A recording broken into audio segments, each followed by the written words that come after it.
All right. So Ed O'Neill, this was the first interview we did for this show and one of my all-time favorite episodes because of Ed and his charm and everything else. And David, before we get into that, didn't you have a technical issue? Oh, I had a microphone. It wasn't a microphone problem. It was a problem with me because it was our first one. And it was, I mean, this one is our first one. So it's been, the problem is it fell between my seats and I just found it the other day. The recording device. Oh my God, yeah. We're supposed to click record and it fell between the seats. And so your sound is just going over the computer. So it's a little distant, but well heard, right? No, I found this whole episode in between my seats. So I said, we should air this. We never aired this, Dana. And I said, and so we have it. And Ed was, by the way, Ed, we both know him pretty well. Super cool guy. Was our first one. So it was experimental, but he jumped right in, said, of course I want to do this. And we talked a little about SNL, but we mostly talked about how interesting his life is. I became fascinated by, because I kind of had a sense he's an East Coast tough character, and he almost played professional football, and he was almost a made man like in a way. Gangster, yeah. His forearms are Popeye forearms, and there's a certain kind of power to him. He just doesn't need show business, but he's had Married with Children, he's had Modern Family, he's had this huge career, but he's so eccentric, and he is an extremely intense Brazilian jiu-jitsu guy. He's like black an belt. MMA guy, yeah. And I called him after the podcast, and we talked for an hour about the technique of that, of getting someone on their feet and laying your body. Just to know, really like a street fight, he'll take you in a second. It just shows you just never know. He's built like a truck. He's like a Joe Rogan. He's tough. Like you don't want to get in a fight with him. No. And he would regulate on the set. Remember we talked about that? Which one? If somebody gets out of hand. He's the go-to guy, and it's somebody needs to be slapped around. But he has no ego about it, and he's not like a normal show business person. It's like it's something he does. He's great at, and he said he just lives one day at a time. I said when you're getting famous, and he talks all about that. So he did Married with Children too. Yeah, and he's so funny in that. So it was a really interesting interview. I would not click off right now if I were you. No, I would stay tuned. Well, hey, that's what we do. Fly on the wall. Click on. Yeah, they're already on, but just keep it on. Yeah. And he's going to reveal some stuff that you've not seen or heard in other podcasts or interviews. So enjoy Ed O'Neill.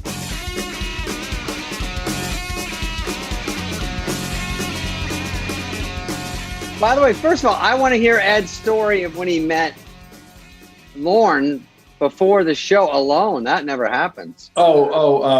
Yeah, well, the traditional thing, right? The dinner at that Italian restaurant in the theater district. Orso's. Yeah, Orso, but that's usually padded with cast. Like Tuesday night when we're writing and supposed to be writing.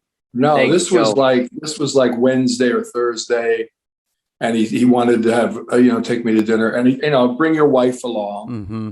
Hungry. So we went downstairs, and it was the three of us. And it was great, good food. But we didn't have anything to talk about. I mean, he didn't want to do anything. He didn't want to get near Married with Children. That was like, forget that. So he was trying to figure out what to do with me, which was basically, nothing. I mean, it was like, well, I said, just throw me in skits with some of the people, just throw me in. And that's what he did. And that's what happened. But it was usually I can think of something to talk about, but I had a difficult time with Lorne. Well, that Orso is tough. I would be assigned because I was sort of like the class clown. Everyone hated writing on Tuesday. And that was usually the dinner that I went to. And then Marcy would come around and go, Lorne, once you go to dinner. And I'd be with my legal pad, huh? And it would take you out of writing because it's right in the heart of the 8 to 10 writing. Yeah. And then he wants you, he wants Dana, he wants Mike Meyer. You just go around and pick and choose. And then they would say no because they could. And I'd have to say yes because I was newer. Yeah, that was a very interesting experience. I can't say I liked it. It was. I can't say I liked it. I didn't like it. I didn't like it because first of all, I didn't like cue cards, and I didn't like the whole process of the first show, and then you get together with you guys, and trying to get their bit in.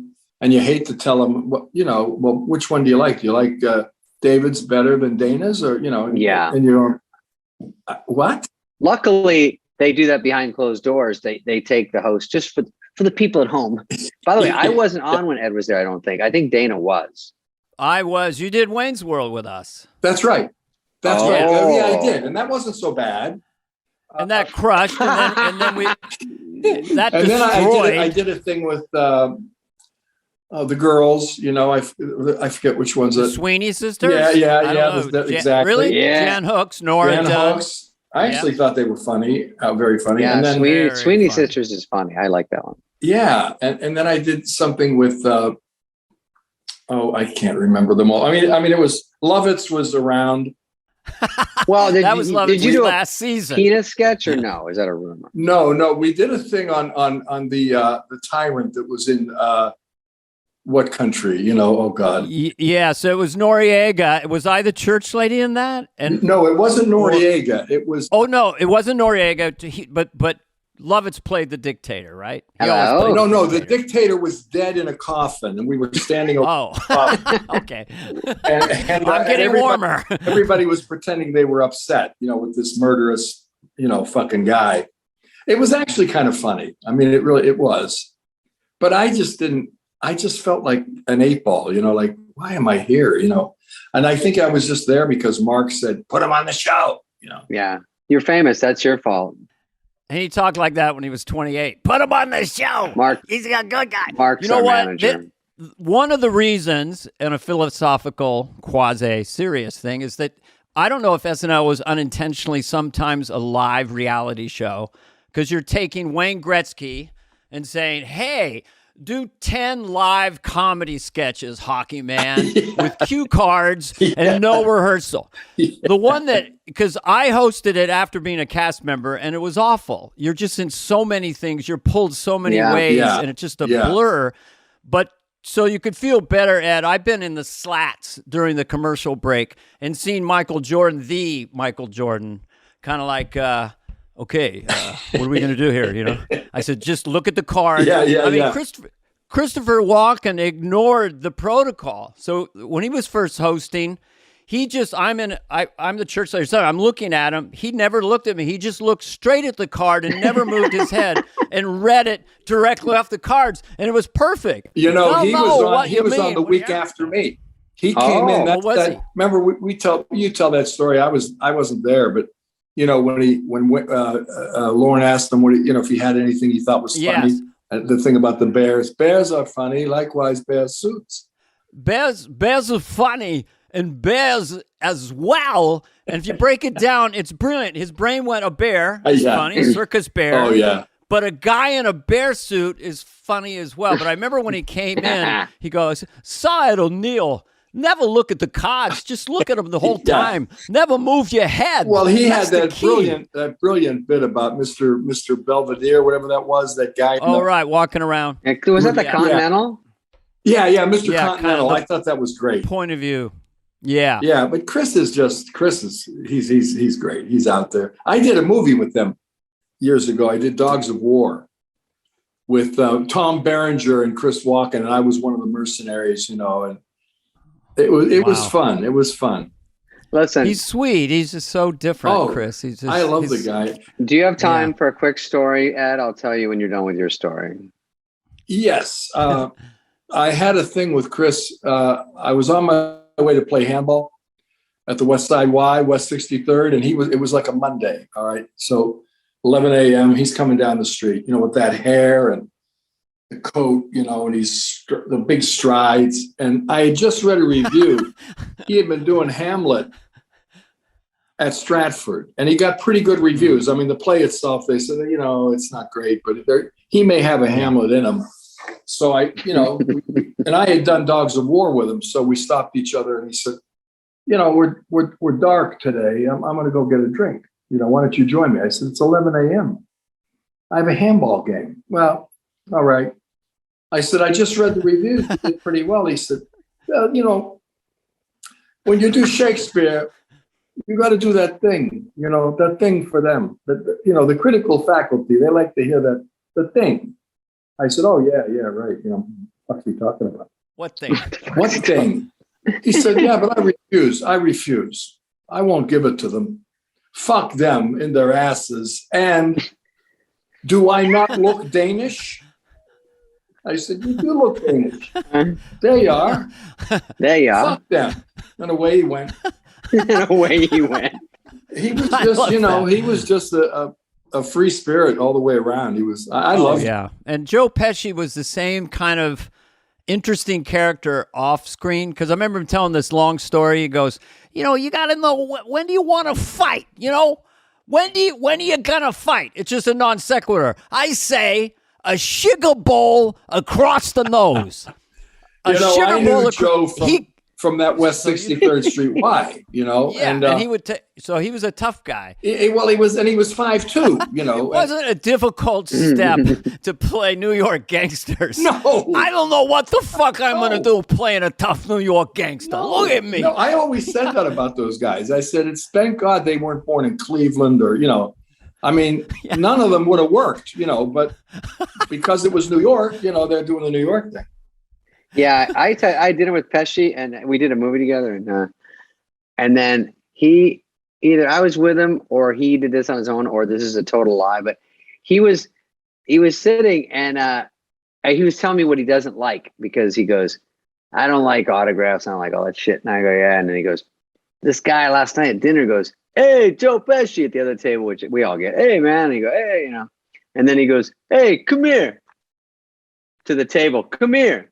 And he goes, what the fuck do you say to me? The guy goes, come here. He goes, come here? Fuck you and fuck your mom. Fuck you. You want to be a man? You walk over to my table and ask if you're allowed to talk to me. I was like, and now I do that. That's where I picked it up.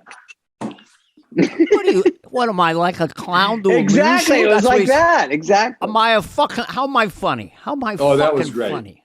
That was great. That was great. Yeah, he used to work in this restaurant. I think it was in Queens. It was an Italian joint. And that's where Scorsese had seen him or De Niro, or both of them had seen him in this thing called The Death Collector with Joe Cortese. Remember Joe Cortese? Mm-hmm. It was like a B movie, but they liked Joe in it. And they were thinking of him for the brother, Raging Bull. Yeah. So they called him, and it was a busy night. He was a maitre d' or something out there. It was a wise guy joint.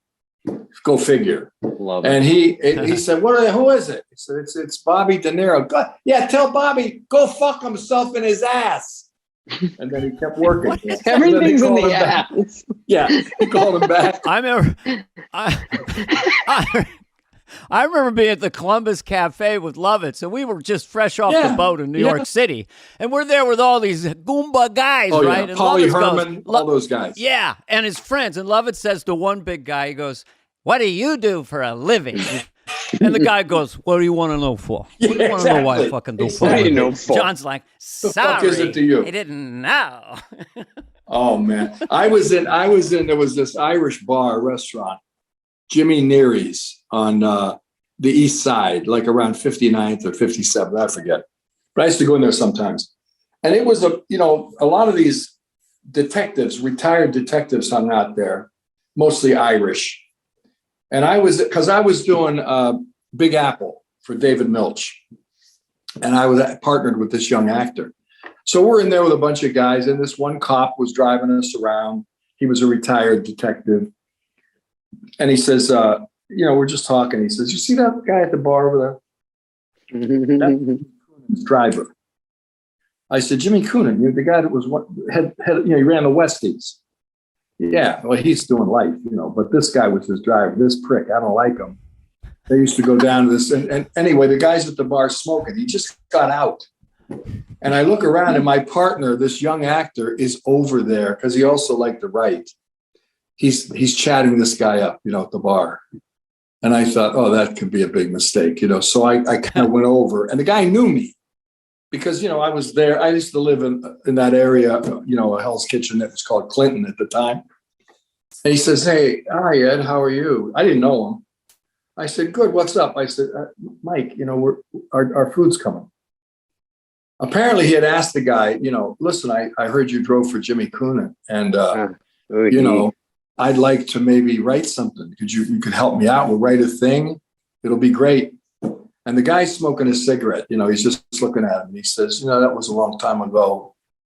A lot of people don't need to know about this, you know. You certainly don't need to know about it. Jesus, It's terrifying. like that. Hey, O'Neill, go back. Nice to see you. Tell that fucking donkey you're with that I fucking hate him. It was the cop, you know, that said, that pointed him out. I mean, they all know each other. You know, it's just like it's a neighborhood. Terrifying, though.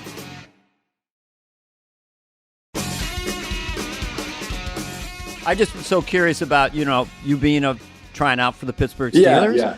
And you being a black belt in jiu-jitsu. Yeah, So, yeah. like, they could all sit on boxes or whatever, wear puffy jackets, but you would be the guy who could actually, from that neighborhood, take care of yourself. I'm just saying, right? The truth of my life has been that, you know, when I came from Youngstown, which was a steel mill town, and I grew up with wise guys, you know, their fathers, my friends were their fathers. And, you know, there's a lot of stories there. They wanted me to get in at one point. Not I could never be made, you know, because I was Irish. Right.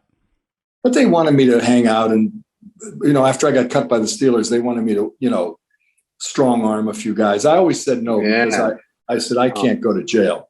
I can't go to jail. So, but I knew all these guys. I grew up with them.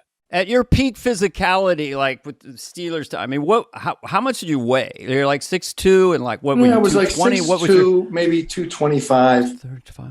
Yeah. So with big forearms. He was the early Joe Rogan. Now, Ed, Popeye forearms. I mean, you know, it's what I did. You know, it's what you did if you grew up there and you had any kind of physicality. I read about Pittsburgh Steelers on your Wikipedia, but I didn't really believe it because it's also on my Wikipedia. But it said you're from Youngstown, Ohio, and I go, is this just a sexy rumor? Because my parents went to Denison. Is that really a school? Or are they making this up? Is there a place called Denison? No, it's a school, but it's not in Youngstown. It's up near Akron, I think. Okay, yeah, my mom's from around Cincy. There, you know. Yeah, yeah. She said she went to school. I don't totally believe her. And then my dad said he went to the same one, and that story didn't really check out because it was the same school, and I thought he was just piggybacking on her story. So if there is a Denison, then that's good because now there is a Denison, and it's a nice little private school, I think. Okay, good. That's good. So there. Okay. Yeah, I went to OU for a while. I went to Ohio U, and I sort of flunked out of there, and then I got back to Youngstown State. Not a genius. Not a genius. Not. I didn't all like. All of us. So Ed, I mean, I don't think there's anybody who has a more of a regular guy persona than you. Like, there's no pretense. Like, literally nothing. I mean, you know, 40 years of television. I mean, just like you could be just anybody. It's really no cool. star quality. None. I still want to go back to this idea that if you wouldn't suffer fools, you're so nice, but this East Coast physicality you have. Were you ever on a set where you thought, I'm gonna set this guy down, I'm gonna choke him out, or I'm not gonna take this shit? I mean, I think you're the kind of guy who's incredibly nice until he's not nice. Yeah, that's right. And you don't want to ever meet that other guy. I mean, ever. I've said that a few times because I've said, look, guys, everyone thinks I'm such a nice guy. I'm not. I mean, I have been very violent in my life. I mean, I never pulled a gun and shot or knifed a guy, but I was always, you know, I didn't run away from those troubling things when you're young. Like I do.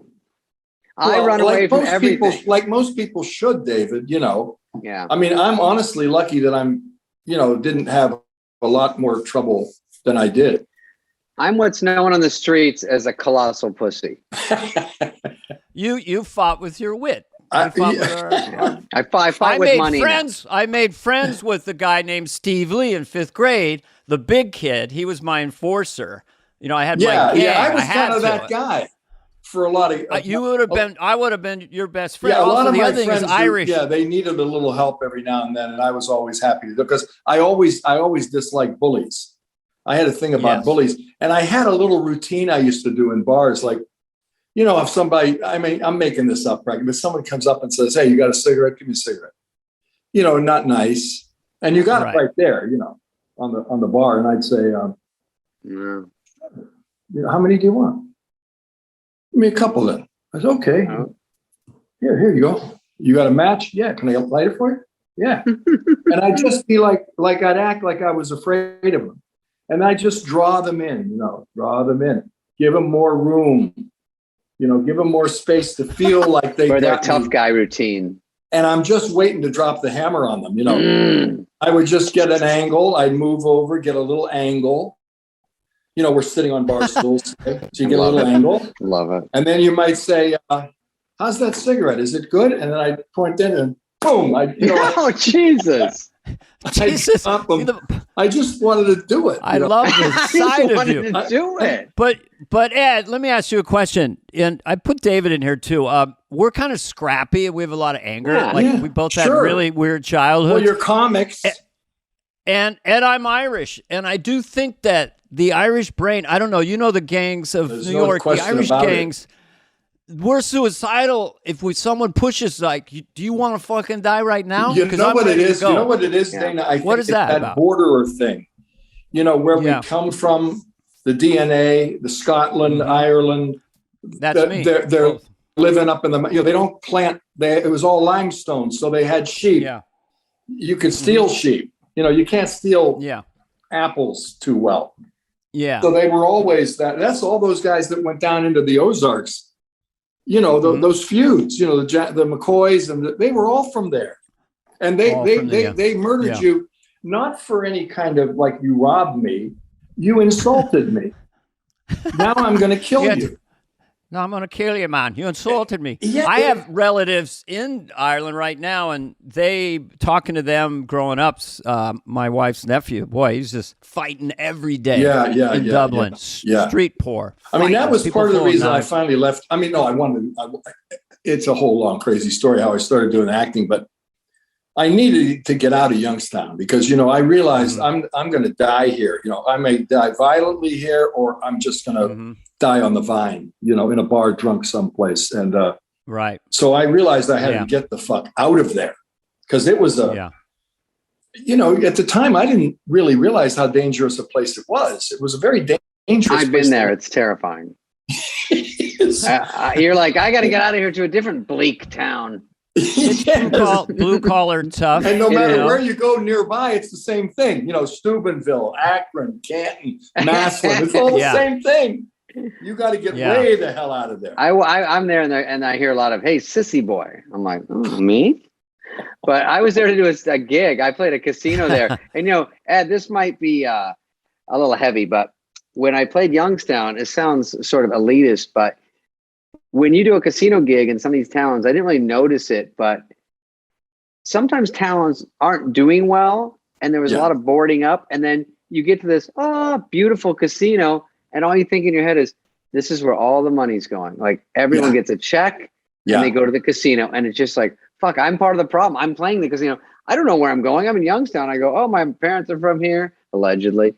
And and then I go, oh my God, I'm part of the problem. Here I am. And they're like all gambling, and there's a lot of those little scooters. And I go, these poor towns, there's a million of them like that. Oh, there's so many of them. And they're all trying to get lucky because really, David, I don't know. I've often told people, they say, oh, well, you got out and you're so successful now.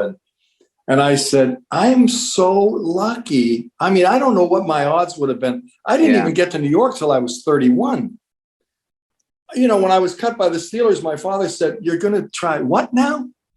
Get in the fucking middle. What the fuck's wrong with you? Concussion protocol. I took a few hits. My dad was a real tough guy. My dad was a really physical, nice guy, by the way. But again, that trigger. Dana's, same thing. I had the same thing. I had, I'm 5 kids, 3 older brothers pounding me all day long. My dad would, if he thought you did something wrong, you had to go get his belt. Then he would snap it. Humiliating. And you had to grab your ankles. Jeez. And their siblings would gather around and say, how many? And then as he started to beat you, he would scream at you. Oh Jesus Christ. So it made me tough. What I'm interested in right now is, did your father live to see your incredible success? Yeah. And if so, how did your relationship change with him? And when you got all that, I mean, what was that like with your dad? Well, we had, he retired and he moved down to North Carolina on the Outer Banks where my mother and father divorced, had a sister who was schizophrenic schizophrenic, and there were 5 of us. Okay, so the youngest sister was schizophrenic. So my mother took her to North Carolina, where my sister lived with her husband. I'm lost. And then my father retired, and he wanted to move down there. He had a little house that we had to talk him into getting, like a vacation home, a little small. Mm-hmm. And so anyway, my whole family ended up down there. You know, not me because I was in New York, but then I had to sort of navigate. You know, I heard you bought your mother a car. I'm driving a piece of shit. Here it comes. I'd have to buy him a car. I heard Yeah. you bought her a house with a fucking swimming pool. The fuck do I look like? You know, I said, Dad, you're living with another woman. You're, you know, I mean, it was a mess, but That's dicey. So he did not cozy up like my dad, because I was the one he really had it in for, because they wanted a girl. They got me, and they named the girl's name. So, you know, so he thought maybe I was a little, you know, whatever. No. I had an angelic, Whatever. cherubic face. I was very boyish, but after I left and had success, it was like, oh, Dane, you and I were the same person. I always supported you. I gave you everything. You know. Anyway, well, I was the oldest. I was the oldest of 5, and my name is the same as my father's. You know, except our middle name's different. But so I was sort of his favorite. You know, and again, I became that guy that he wanted me to be, which was a pretty tough guy, an athlete. Mm-hmm. And my second brother was my second brother's gay, so he went to the seminary to be a priest. And spent 4 years and dropped out. That's a whole other thing. And then I had another brother who was a great kid, who's kind of tragic. He died young. Then my youngest sister died. Then my father died, and my mother died. Then my father died. Wow. So it was kind of crazy shit. But Jesus. Wow. Yeah. So my dad was a deadbeat dad, kind of, and when that's where all my anger comes out. I got in a fight in 6th grade with this guy named Oscar, and I was at the Little League game just chatting up some gals, and he came behind me and rabbit punched me. Oh. I was like, first of all, it's illegal, but I didn't say anything about that. But I turned around, and then it's a sucker punch. Yeah, sucker punch. And then surprisingly, Spade didn't go down on that. I was just like, huh? And then he goes, come on, man, let's go. And I'm like talking to this girl, I'm with some ladies, but meanwhile, it was you haven't changed. I was kid just talking, and then but it was 10% white in the crowd, and so everyone gathers around. I go, and they're like, fight. I'm like, no, there's no fight here, you know. And then I go, nice to see everyone. I'm going to take off, and I go, I got to get out of here. It hits me again on the way, and I go, So then I walk across the gravel to my friend's mom's car. I go, I feel like the manly move is to get in their car and lock the doors and hide until the game's over. And then maybe it'll all go away. And then I get to the door and it was like slow motion, junk. It was locked. Oh, and no. It was an old Chevelle. And I go, motherfucker. And I turn around and I go, because he'd hit me 3 times at this point, and I was looking like a big fool. And I turn around and I go, and here comes my dad left me, all my anger. I'm looking humiliated. And then he tries to be cool and does a little rope-a-dope, like look around, he swings his hand up and then jabs me in the face. And that was it. And I laid a barrage on him, and I backed him up and I kept hitting, and he fell, and I jumped on him and I started wailing on him. And then someone grabbed me and he stood up and goes, Coach is coming. Coach wasn't coming. and he ran off, and everyone said he won. I won. But I still talk about this fight. It rarely comes up, maybe twice a week. But I tell everyone about it. I heard it this morning. Did you guys? You remember seeing that cartoon when I was a kid? It was a Disney thing. I think it was a short, but it was called Lambert the Friendly Lion. Did you guys ever see that? And I'm 36. If you never saw it, I tell you this story because you guys should get it. You can Google it. Lambert the Lion, the Friendly Lion. And what happened was, long story short, in a sheep, there was a shepherd and sheep on a hillside, and one night the stork makes a mistake and drops a baby lion in amongst the sheep. Oh. And a mother who didn't have any sheep, takes the lion in. And so he's raised as a sheep. And again, he's like a sheep. He's afraid of the wolf. The wolf comes by. They're all terrified. The fucking lion now is full grown. He's shaking, of this wolf. But the kicker was that the wolf backs the mother out on a precipice where she can't go anywhere. And the wolf's going to kill her.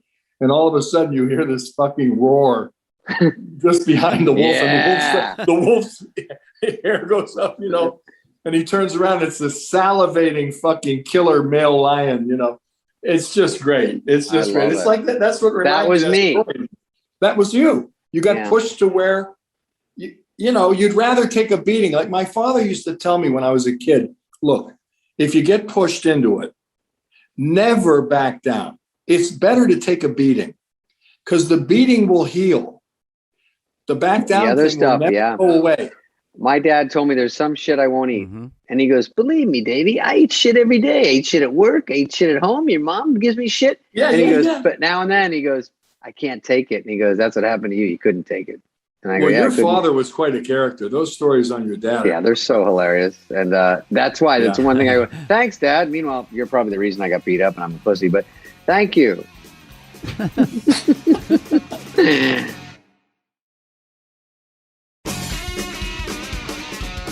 Ed, you're rich. He's rich. No, I know he's rich, but how long was it between you did Married with Children, and then how long was it between that and Modern Family?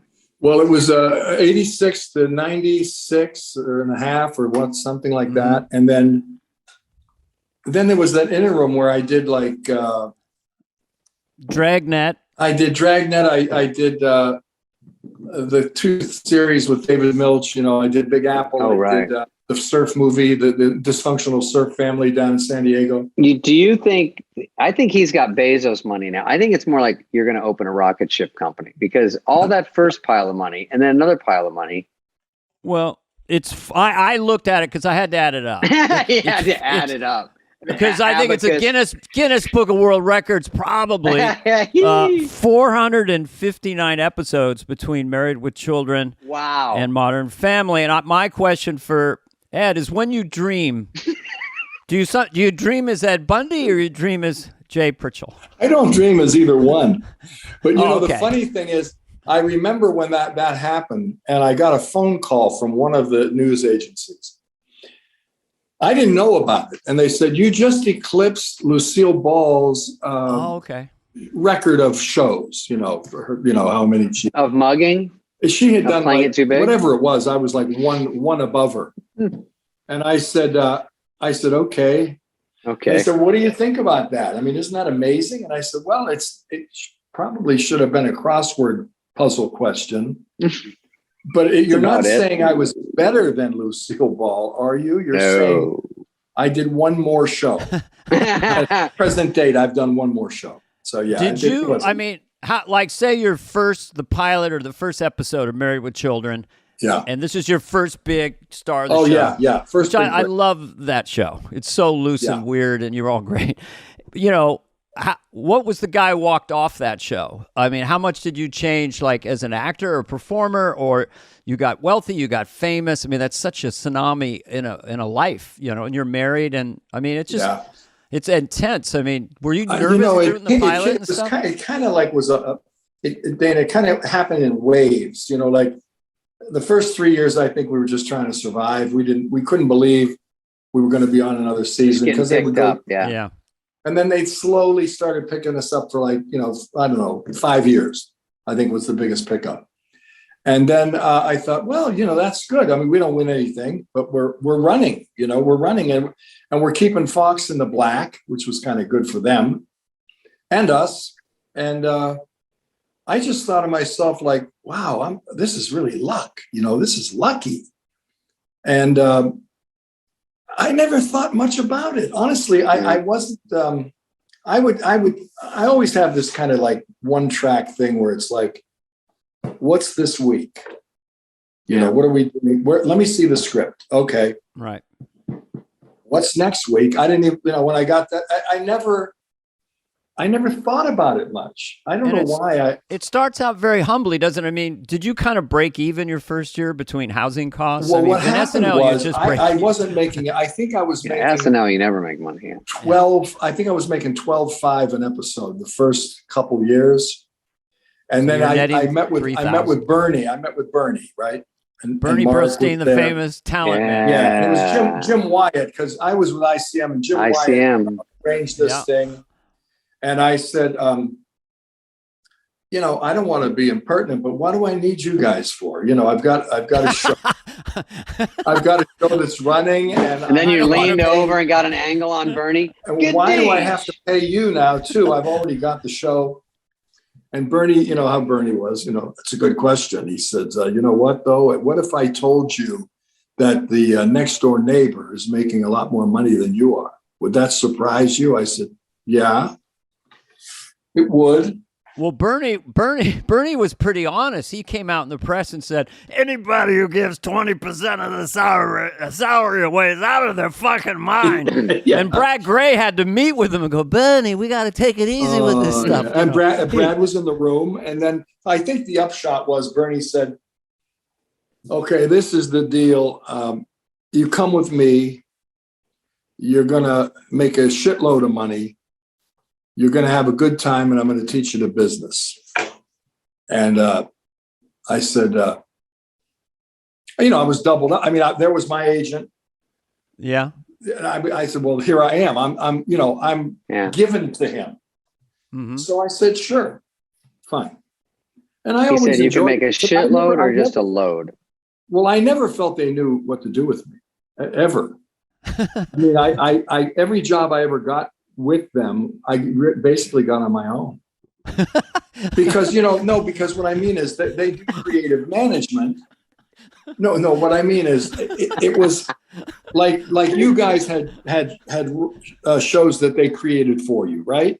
Kind of. Sure, I mean, yeah. They had ownership of Saturday Night Live. David, they created a show around you. They knew how to do that for certain people.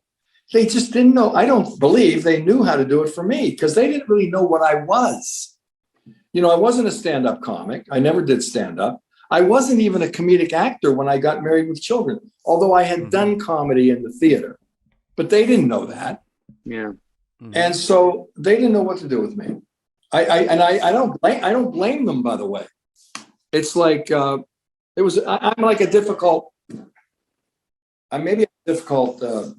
sell, Who would be the easiest sell of an actor, comedian coming into a agent's manager office in the 80s? Would it have been like Kevin Costner or something, or Harrison Ford in 1980? Eddie Murphy. Leading man. Well, Eddie Murphy for sure, because he was, he was sexy. Yeah. And he was funny. Brilliant. It's gotten me pretty far. Chris Walken's hilarious. Yeah. But again, nobody He's knew hard that. too. Yeah, he's hard because he's so peculiar. When he did Deer Hunter, that wasn't funny. I think people discovered Chris was funny and decided he was funny. Yeah.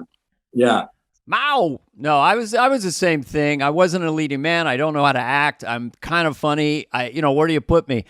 I'm just glad I lived long enough for this digital technology that this is my job. I mean, Sid Caesar would have had one of these. Oh God, Sid Caesar was one of my favorites. Brilliant. Oh, I met him once. You ever meet Sid Caesar? I never met him. I was in the room with him a couple times where he was, but I didn't meet him. I could tell. It was intimidating. I was at an airport, and he goes, "Oh yeah, you're on that show." He goes, "How many shows you do a season?" 20. Yeah, we did 55. He's like, that's how he was. He was.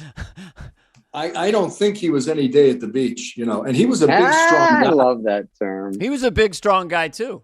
When he was young, yeah, he was a scary guy, and but my God, he was funny. Yeah, I don't think anybody has ever done that talk that what do they call it?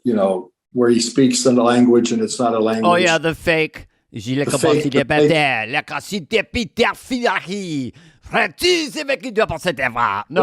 do. Dana. Yeah, that's hard to do. He would do it with I can do it, but he's the best. He's the best. Like his his samurai, that Belushi stole from him. Really? His samurai was better than anything you've ever seen.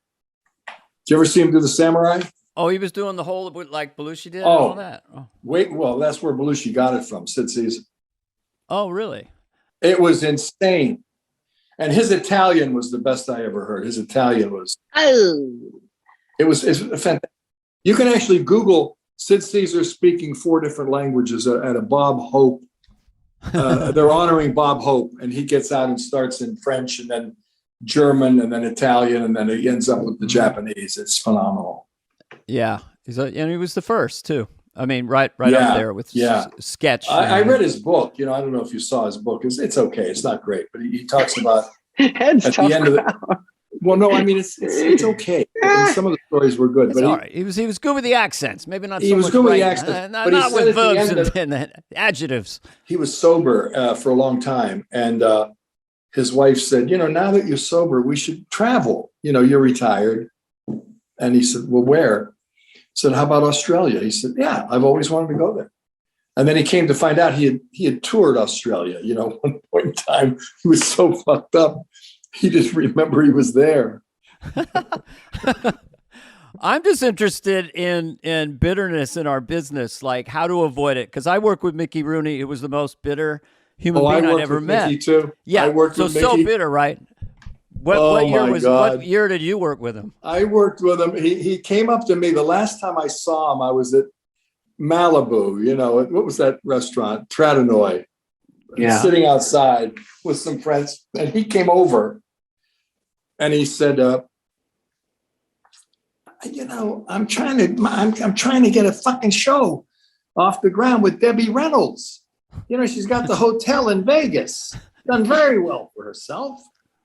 I'd like to do Tugboat Annie with Debbie Reynolds. I can't get past these Jew producers. I don't understand why they won't give me he was like outraged. I said, Mickey, he said, now you know these. I'm only coming to you because I know television producers. And I said, yeah, but I said, I'll bring it up. I was thinking, I was with Ron Levitt, Ron Levitt and Michael Moye from Married with Children. So I said, well, I'll bring it up. He's 90 years old practically, Right. They're fucking with me. Me. He said, Gene Kelly had just died. National treasure, Gene. I knew Gene very well. Judy Garland, same thing. Look at who you're rolling with. We learned a lot today, Ed. Judy Garland never owned a car. You do non sequiturs because they pumped her so full of drugs and he would talk until he couldn't breathe. But he said that they call me. He said Gene's a national treasure. That's what they're saying, and he was. And when I die, they'll say the same thing about me, that I'm a national treasure. They won't hire me for shit. Yeah, they won't treat him like a treasure. Yeah, he couldn't get a job. He couldn't get a job. Ed, did you? Okay, sorry, you get more with no, Ed. that's it. Did you ever run into an old time movie star you would have been blown away with that said they were a fan of yours, like Burt Lancaster or something? Not Burt Lancaster. Not Burt. Okay, I was just throwing him out. Who it was? It was Ernest Borgnine. Oh, yeah, stud. And that was great. And then James Arness, but it came indirectly. It came from his brother. His brother who had Mission Impossible. What was his name? Did you know he had a brother that was a different name? Oh yeah, something Arness. I had Arness. The reason I thought about that is because I had a weird one recently with Gene Kelly, which blew my mind. Because Lovitz, we were playing Vegas, and he went to some party, and he met Gene Kelly's widow. Yes.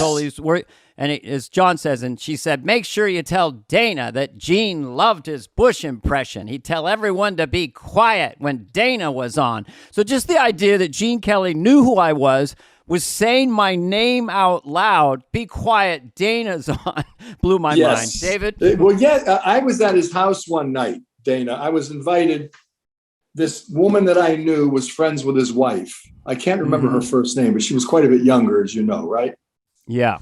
And they lived on Rodeo Drive in the flats.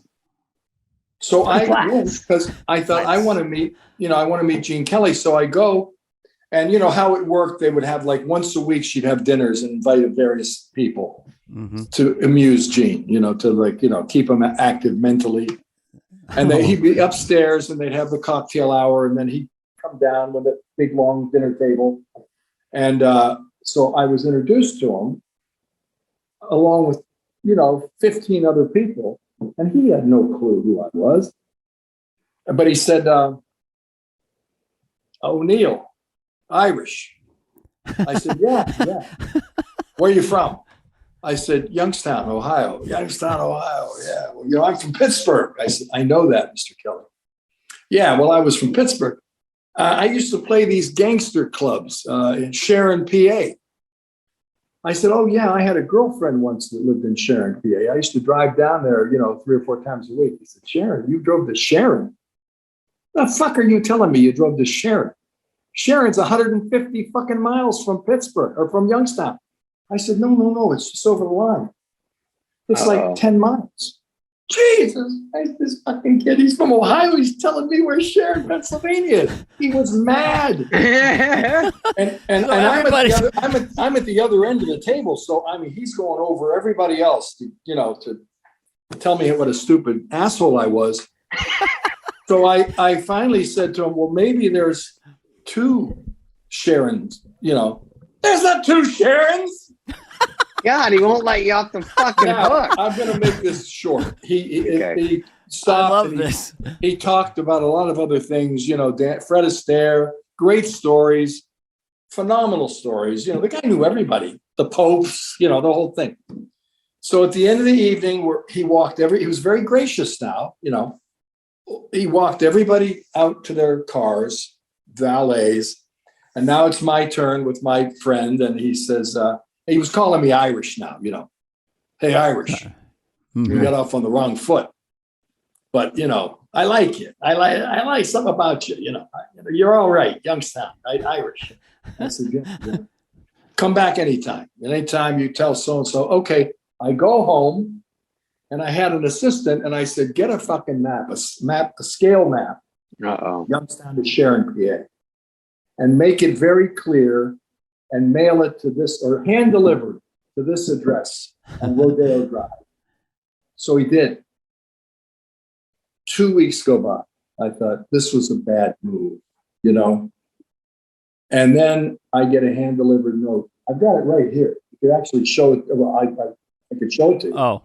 We just read it, I guess. Gene Kelly station. It's Gene Kelly, stationery. Gene Kelly, dear Ed, they must have moved Sharon, PA, since I was here.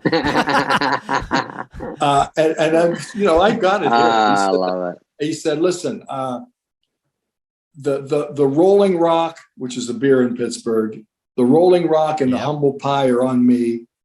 Your friend Gene Kelly." Ah, great. So I've got that. I've said, of course, I framed it. Now, nice. I called his wife. You know, I pushed it. You know, I called his wife, and I said, "Boy, that was." You know, I told her, "Such a great, so gracious." You know, she said, "Hey, that did not come easy." He was upstairs poring over his maps, motherfucking and cursing and freaking things. And finally, he had to, you know, he realized that, you know, he was wrong about where Sharon, PA was. It's a great story, though, right?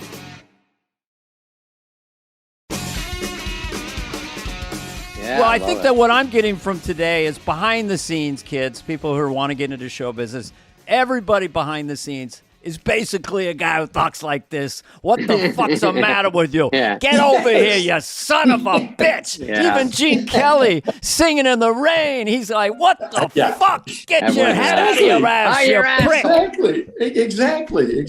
It was just that's the Thank you for talking to us. And I have to tell you, I learned a lot today. I learned that Ed, after 480 episodes, is more humble than I was after one 1-800-COLLECT commercial.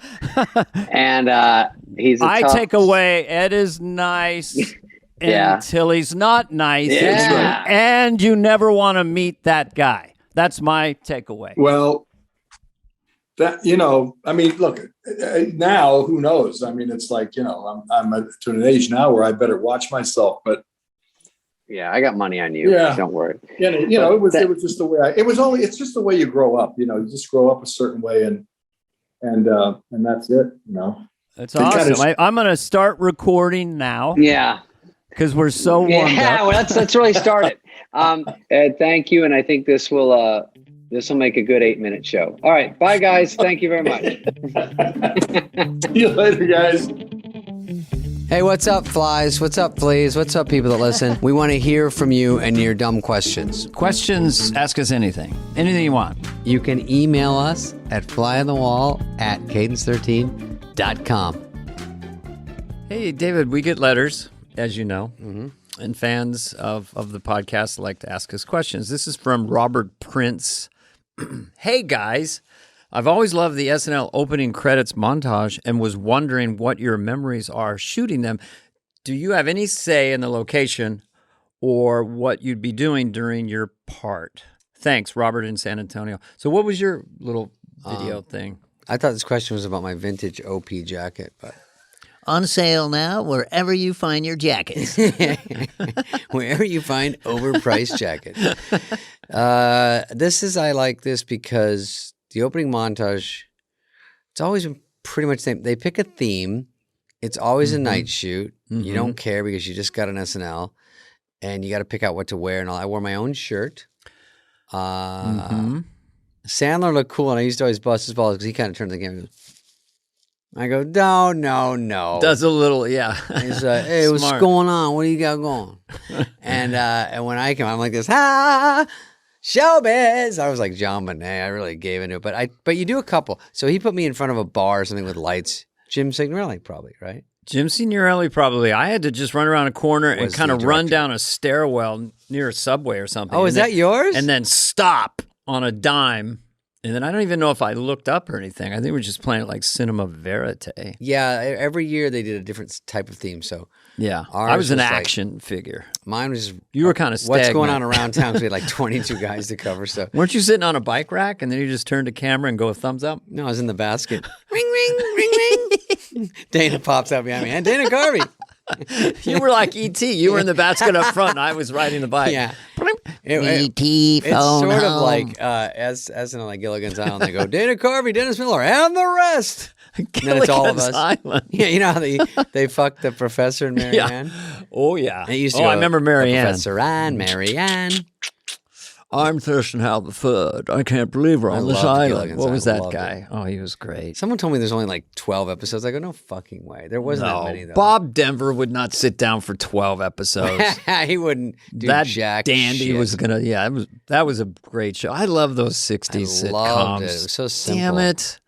Now it's all... bleh. So I like the opening credits, but the sad thing was when I got there for my first show, I told the story. When I did my first Michael J. Fox impression, I think it was just a photo we did with Edie Baskin. So it'd say, featuring David Spade, and they just show a photo of us until we got in the real montage.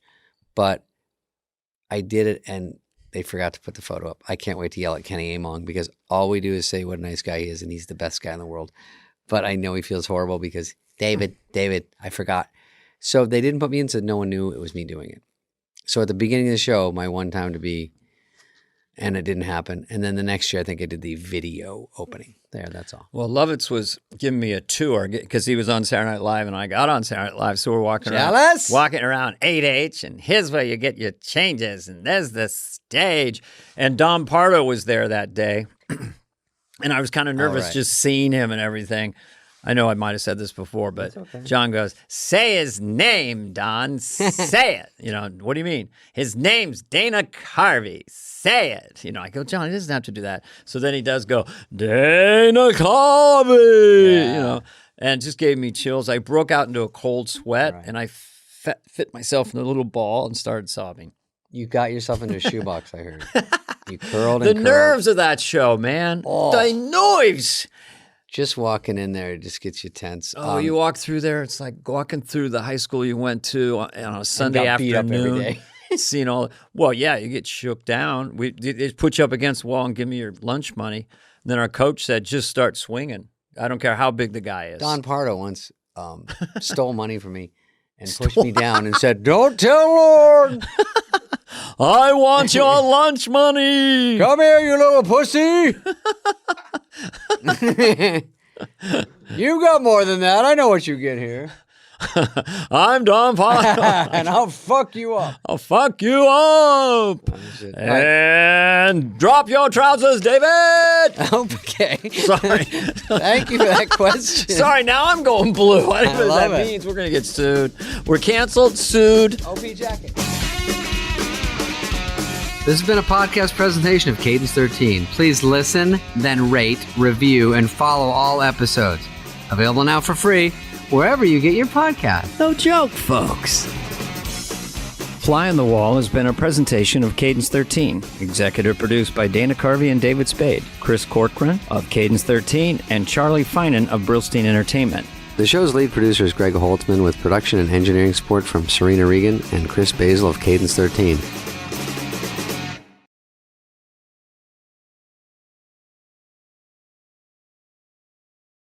You go ahead. Start this off. Who's our guest? Ego Wodum. And she is a lovely young lady on SNL, I think 6 years in. Really great chat with her. And this is the deepest dive we've done on one sketch. Lisa from Temecula, which was a sketch that was renamed, which I thought was very interesting. That they, you name a sketch. It's like, it reminds me of the Pina Colada song, Dana. It was called Escape, but everyone said, "Hey, I like the Pina Colada song," so they changed the name. So this was she's so articulate and fun and a self-starter and just had a lot of really interesting things to say about SNL and about being there and what it's like.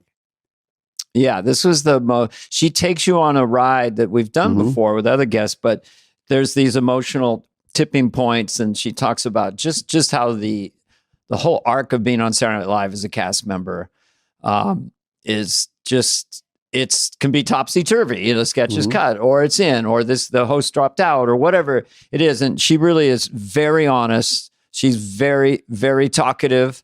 And we do orientate the episode like David, right? David said, Lisa from Temecula, a character she played in a restaurant scene with Pedro Pascal, I think, and did a steak night. And it was physical and it was funny. And she said it just reorientated the way the writers would look at her and really the audience. She killed so hard, hit every beat perfect. It's just one of those classic sketches. And it's like it's honestly like having a hit movie come out. And then you're like a good actor, and then someone has a hit movie, and then now they're getting the good scripts. It's just the way showbiz is. So she does a sketch that blows up, goes a little bit viral, and then suddenly they're like, you know what? She'd be good in this. And that it really like woke her up and gave her new energy for being on a show that's just a tough beating sometimes. Yeah, and because there's a larger cast, even if you've been on 6 years, there still is this dance with the audience where they discover you and they see you in something. Oh, they like that. And then maybe you're not in things that give you that platform. And then I like that. And I like that. And you're showing a different angle that you have. And you're like, oh, she can play that also. Oh, let's make her play that, Yeah. And then it builds on itself. And then the best place you can get to is where the audience just sort of is already ready to laugh, like with Kenan Thompson, they're just ready to laugh with Kenan. He hits every line. But I think that she's still, I just say, I think she's kind of popping. I'm just, there's a subtlety of confidence where you're like, say you're 70% confident or 80%. And if you can get to 90, 95, it's a whole other thing. The audience senses it. Then everybody's having fun. And that's where she's at. And she's really an affectionate person. She hugs everybody. She's very sweet. Yep. She looks like a lot of fun. And I know you're doing the show with her now, which is great to be around everybody that's been on the show. So here she is. Ego. Wow. Hi. I know you know Dana. I do know Dana. Oh, yeah. We know each other. We know each other. Yeah. We get each other. I always get my hug when we do those fake good nights, Oh, yes. I give real hugs at fake good nights, and it throws. Yeah, The I gave hugs are real, hugs. but the first one's fake, and we have to act like we're crying. Oh, going yes. home. Yeah. Oh, that's true. I'm disrespectful. I thought about this the other day. I was like, I think it's kind of rude, maybe, that I wear my, as we call them, behind the scenes comfies for dress rehearsal good nights. I don't even attempt to make the audience feel like they are at the real show. I've gone out there with a bald cap. I think I've gone out there as Biden. I don't know. I mean, it's just practice. They're a practice audience. We're practicing. Look, if you can't get the main ticket at 11:30, we can't help you tonight. Listen, I count the good nights as a sketch. I used to. Really? You give good nights. He's skilled. I said I was in a couple things. I was in Update. I was in Good Nights. Give us your good night wave to the crowd, David. Let's see it. I go like this. I'd never go to the front because we'd make fun of each other for trying to be too thirsty. Okay. And then if you hug the host first, they'd make fun of you, or we would make fun of each other. So I go, Farley, get up there. You know you're going to hug him in 5 seconds. I said, at least wait till he gets all the lines out. Like, good night, everyone. Thanks to and then Foo Fighters, and then grab her. And then, and then we would like go as far back as we could. Wait, were people jumping the gun at times trying to hug the host before they said all their thank you? I mean, other than Chris, I don't know. It was funny because, they liked certain cast members, but there were certain ones you might know in your head without saying, some sort of warm up to that front row to get on camera. I always don't like it. But what's your tactic? Say the names. I'm going to drop names. I'm going to be dropping tea. This is going to be kind of the Club Shay Cat Williams interview style where I burn it all down and burn it down. How would Cat Williams say that? Let me think about this. I know it's hard to. You have to get warmed up. You do have to. Did you see me put my hands on my legs and go? Okay, hold on. Let me find it. I haven't listened to him in some time. Now, David, Spade, and Dana Carvey.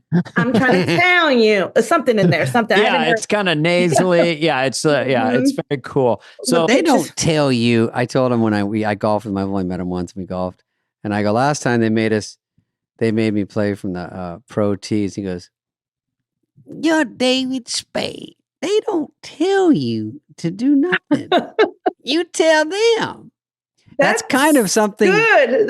It was something. He's got a very unique. It's very good. It's a beautiful voice. Beautiful voice. It's hard to get. His first special that I saw, I put it up there with anything I've ever seen in my life.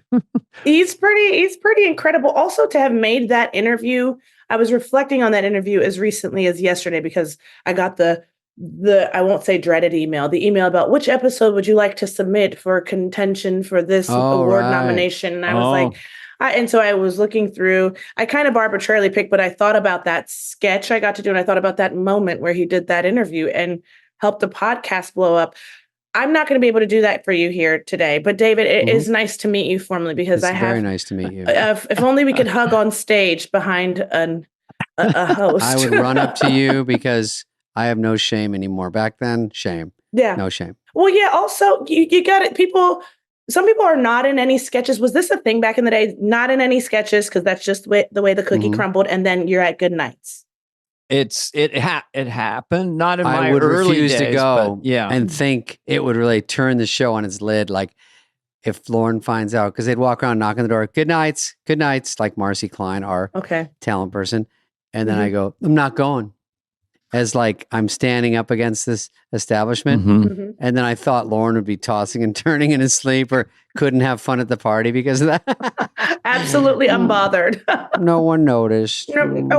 David wasn't a good night. So, okay, well, that's too bad for Lauren. Time. We got another Lauren impression. Yeah, you minutes in. Get the Lauren impression. I want the audience to know that we've done 4 shows together. So we've had 4 musical guests and 4 hosts. So who's your favorite and who do you want to trash? Yeah, burn it down. Burn it down. The year new of podcast truth. called Burn It Down is a good idea. Maybe I start hosting that one.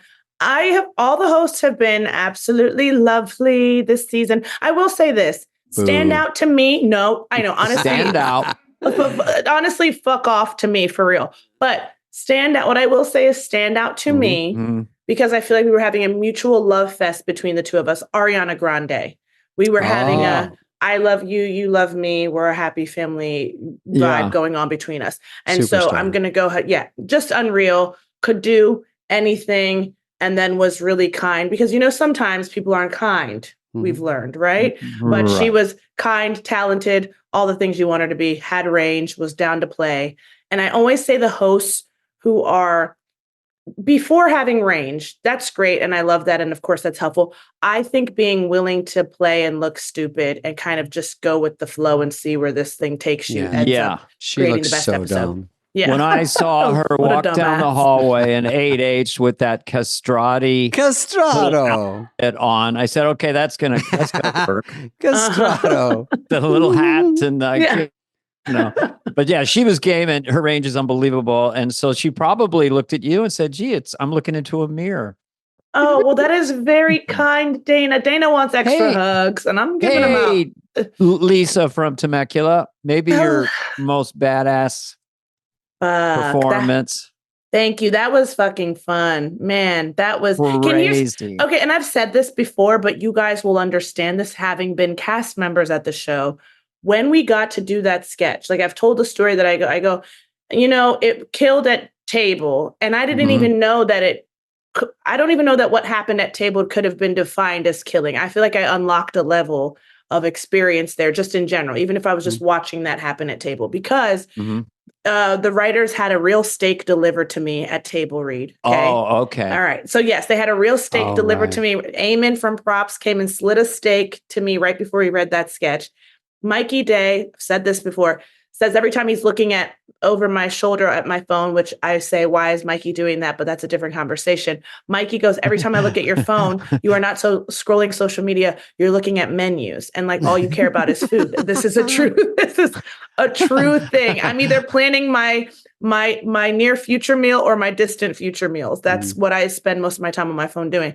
And so when he saw across the table, and he has this whole thing about me being a diva. He does a bit with me. And he across the table sees a steak get delivered to me in the middle of table read. And he's like, okay, she's getting out of control. This is funny.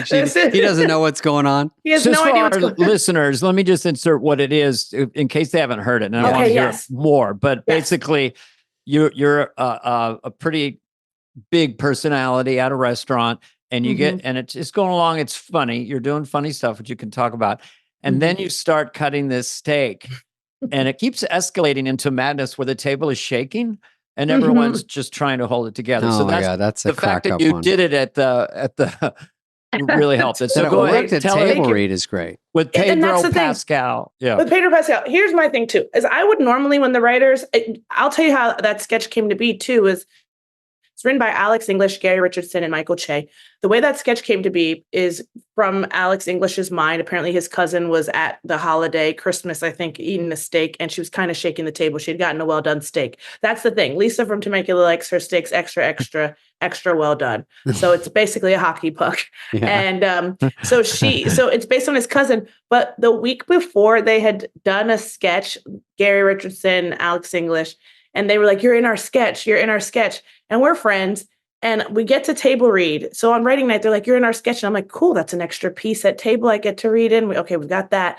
I get there. And my line is, ooh, I love it. And that's the one out of a 12-page sketch. And I was like, and we're friends. So I gave them so much shit about that. I was like, at the after party that week, I go, ooh, I love it. And I go, you really going to come knock on my door and tell me how I'm in your sketch that we're reading tomorrow? And the line is, ooh, I love it. And that line could have been cut, by the way. And I remember when I read it at table the previous week, I was like, this is going to get cut once it was a pre-tape. I was like, this is not a necessary line. It doesn't help establish anything. They kept it in. And so I gave them shit. I mean, I gave them so much shit about it. I was like, and I got a full face of makeup on a Friday to say, ooh, I love it. And then Alex so kindly was like, okay, I have something for you. I have something. And it was Lisa from Temecula. Of course, we didn't know it would be this. But normally I would have said to the writers, and this is my problem, I would have been like, yeah, but where does it go from there? Like, so she orders a well-done steak, the table's shaking, and sort of then what? But I was hands-off approach on this one. Because you wasted all your bitching the week before. Yes, exactly. You understand. I was like, I think I'm out of bitching coins. Genuinely, I'm like, I'm out of bitching coins, so I'm gonna have to just go. Thank you. We'll see. So I got to the table. They have this steak delivered to me, and then the table read. Dana, you've seen the most recent one. It's now happening in 8H as opposed to on the 17th I didn't floor. know that till last week. Yeah, and it's like far less intimate in a way. And this table is way bigger than it was when it was on the 17th floor. So I'm like, is this going to shake this table? Is this at table read going to be reliant on my ability to shake this current gigantic table? Yeah. But just this, it's gigantic. But just the sight of it worked somehow. And I couldn't, this is where I say I wouldn't have known in real time this was defined as killing, because I couldn't get through the sketch at table read. I was really struggling. It was making me laugh in the middle of it. And I was like, I can't read this. And this is so fun and silly. And so I didn't even think on Wednesday when they picked the sketches that it even really stood a chance. I wasn't worried in one way or the other. I was like, well, that was fucking fun. But I didn't think it was going to get picked. And then it got picked. And then Lauren asked us to rename it because it was just birthday dinner originally. And then, yes. Wait, who has a thought? Maybe dinner steak or something. Susan from Modesto. Maybe from Hamptons. Lila from San Diego. Something like that. Alice. Those writers are so brilliant. Well, does he wanted to name something more about the steaks, and they know what the fuck sketch? I think he wanted it. He was like, he suspected. So on Friday, he calls me into his office, and I'm thinking, and I'm feeling a little anxious about this sketch all week, and people are like, it's really funny. And for me also, I will say, I don't know how you guys feel about this. If something kills at table, baby, in my opinion, that's kiss of death. It's going to play to literal silence. It's going to play to silence. There's with nowhere the dress to rehearsal. go but down. Yes. And so I was like, I don't even know how this thing is actually going to work. I didn't think about the Monkey Boys, their hand in it, and how the writers had planned to produce the sketch. So I was like, this is a lot. Like, I'm pretty strong, but I don't know if I'm going to be able to shake a table sufficiently for this sketch. And then I realized it wasn't on me totally.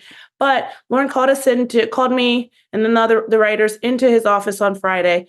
And I was like, okay, this meeting is for sure him telling us, like, this was fun all week to pretend we were going to do this. But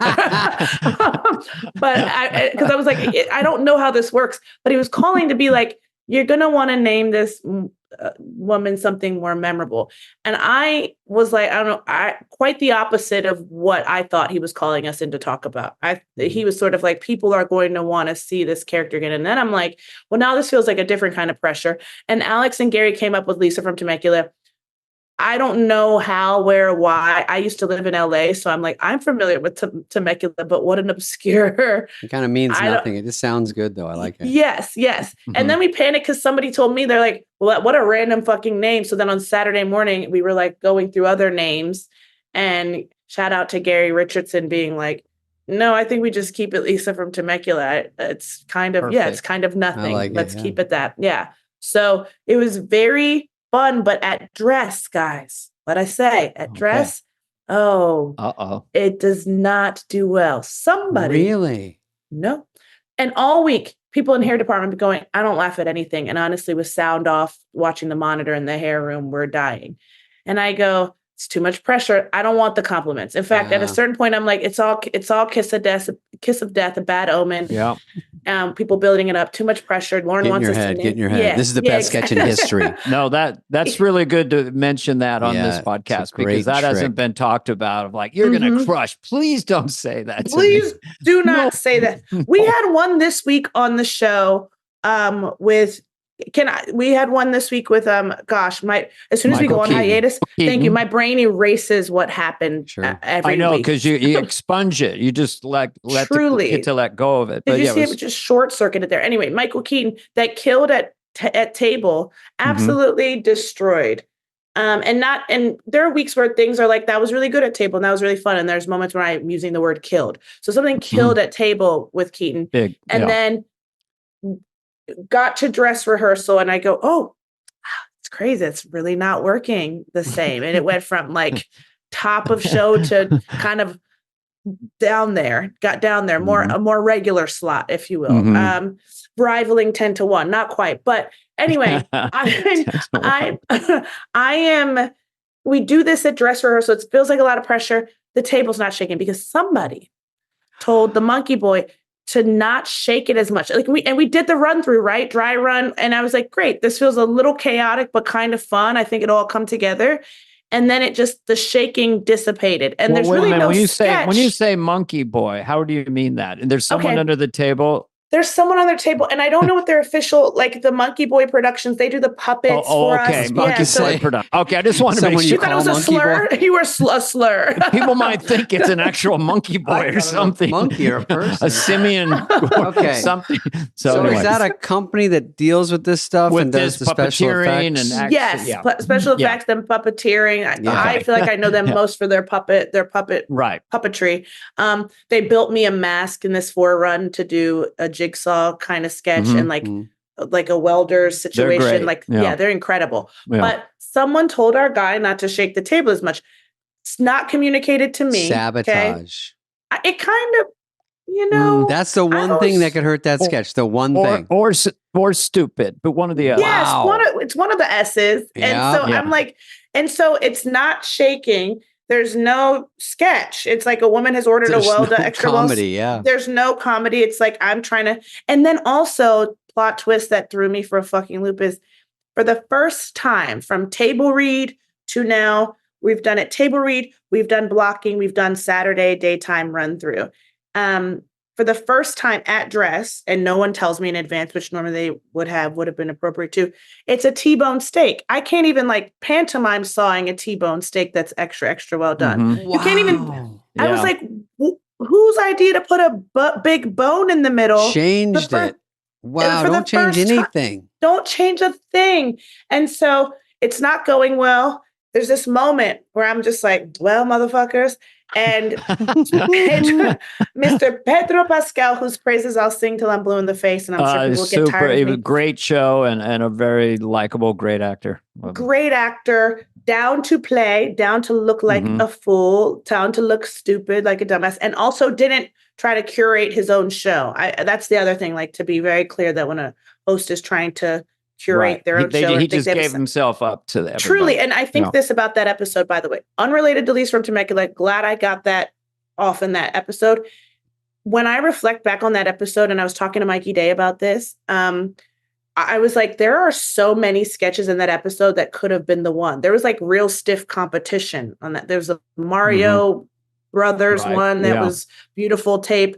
There was Marcelo's protective mom sketch that was an absolute hit. So I haven't seen an episode quite like that one in some time, just where it's like there are multiple sketches in here that could have been the first sketch. Could have been the one. Yeah. And so anyway, Pedro is like, I think, I don't want to speak for him, but I get the sense is thrown by like, whoa, we all had high expectations for this sketch. And boy, is this like bombing right now. And he starts looking for I guess it's throwing him. And he's like, now I'm trying to, how do I articulate this? Like trying to see a cue card, but he's making it obvious. Like, remember, we're still in the scene, but now he's making it obvious. He's like kind of looking over and up and trying to see a cue card. And absolutely in character, unscripted, because it's bombing at this point. So who fucking cares? I go in character and I go, and what are you looking at? And then that's the biggest laugh at dress rehearsal is me going, and what are you looking at? And off calling him out for like, off card. Just absolutely off cards. That's funny. And then we wrap up and at I don't know where I catch him. Oh, at Good Nights at dress, the fake Good Nights. And I go, the table wasn't shaking. And there was a T-bone steak. And he's like, what the fuck? And mind you, he's pretty straight man in that sketch. So the jokes aren't really his. It's not really about him. Right. And a lot of hosts would have used that opportunity to be like, see? To get out of it. Because a lot of hosts wouldn't have wanted to do it in the first place. Yeah. Okay. And then. Yeah, I'm just a puppet in this. Yes, they aren't the score machine yet. Nothing for me to play. Machine. Yeah. And so I was like, that would have been a perfect out. They wouldn't have fought him on it because it did bomb, and it would have been like a nice heartbreak to dish me.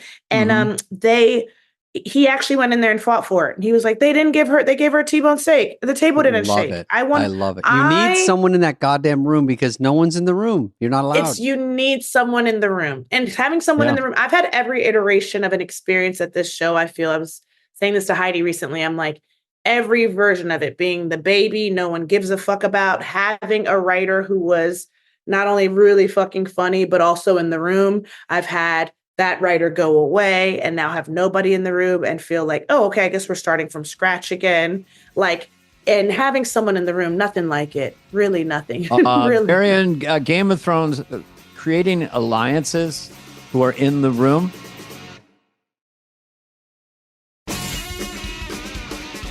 For the viewers, Dana, let's have her say what the room is and who's in it. Okay.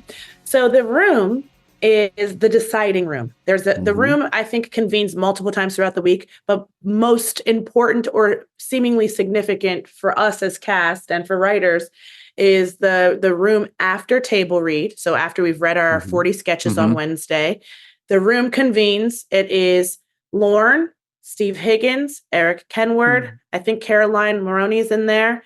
Aaron Doyle is in there. Rebecca Schwartz. I'm not sure who else, but other people from the talent department, I believe. But those are the decision makers. Head writers are also in there. I left them out. Streeter. That's a lot. Streeter, Allison Gates, Kent Sublet. And that's what that room looks like. So you do the math on that. So that's who's in there. Okay. And then that room convenes again throughout the week to check in with the host. I think they have a meeting with the host on Friday, less pressing to all of us, but how are you feeling? How are you feeling? What do you like? What do you not like? Oh, you're confused about your role in that one. Okay. Well, okay. Oh, and a host being like, I find it fascinating. I want to be in that room one time, specifically the Friday room. I want to be in the Friday room because I want to know, I want to hear hosts, they start, not always, sometimes try to manipulate the system a little. And like, if they're not scoring, that's their opportunity to say, I don't know what I'm doing in that one. I don't know what I'm doing, or I can't wrap my head around this very straightforward character. Can't feel it. It's very straightforward. I'm just having a hard time understanding. I'm confused. So I'm just setting up them to kill, or Friday night at like 11 or 12 or whatever. Exactly. So we've at that point blocked all the sketches pretty much. They're waiting on the pre-tapes. But they know what they hate. Exactly. And they start to plant those seeds. You kind of see it reflected in the run. Seeds of death. The seeds of death.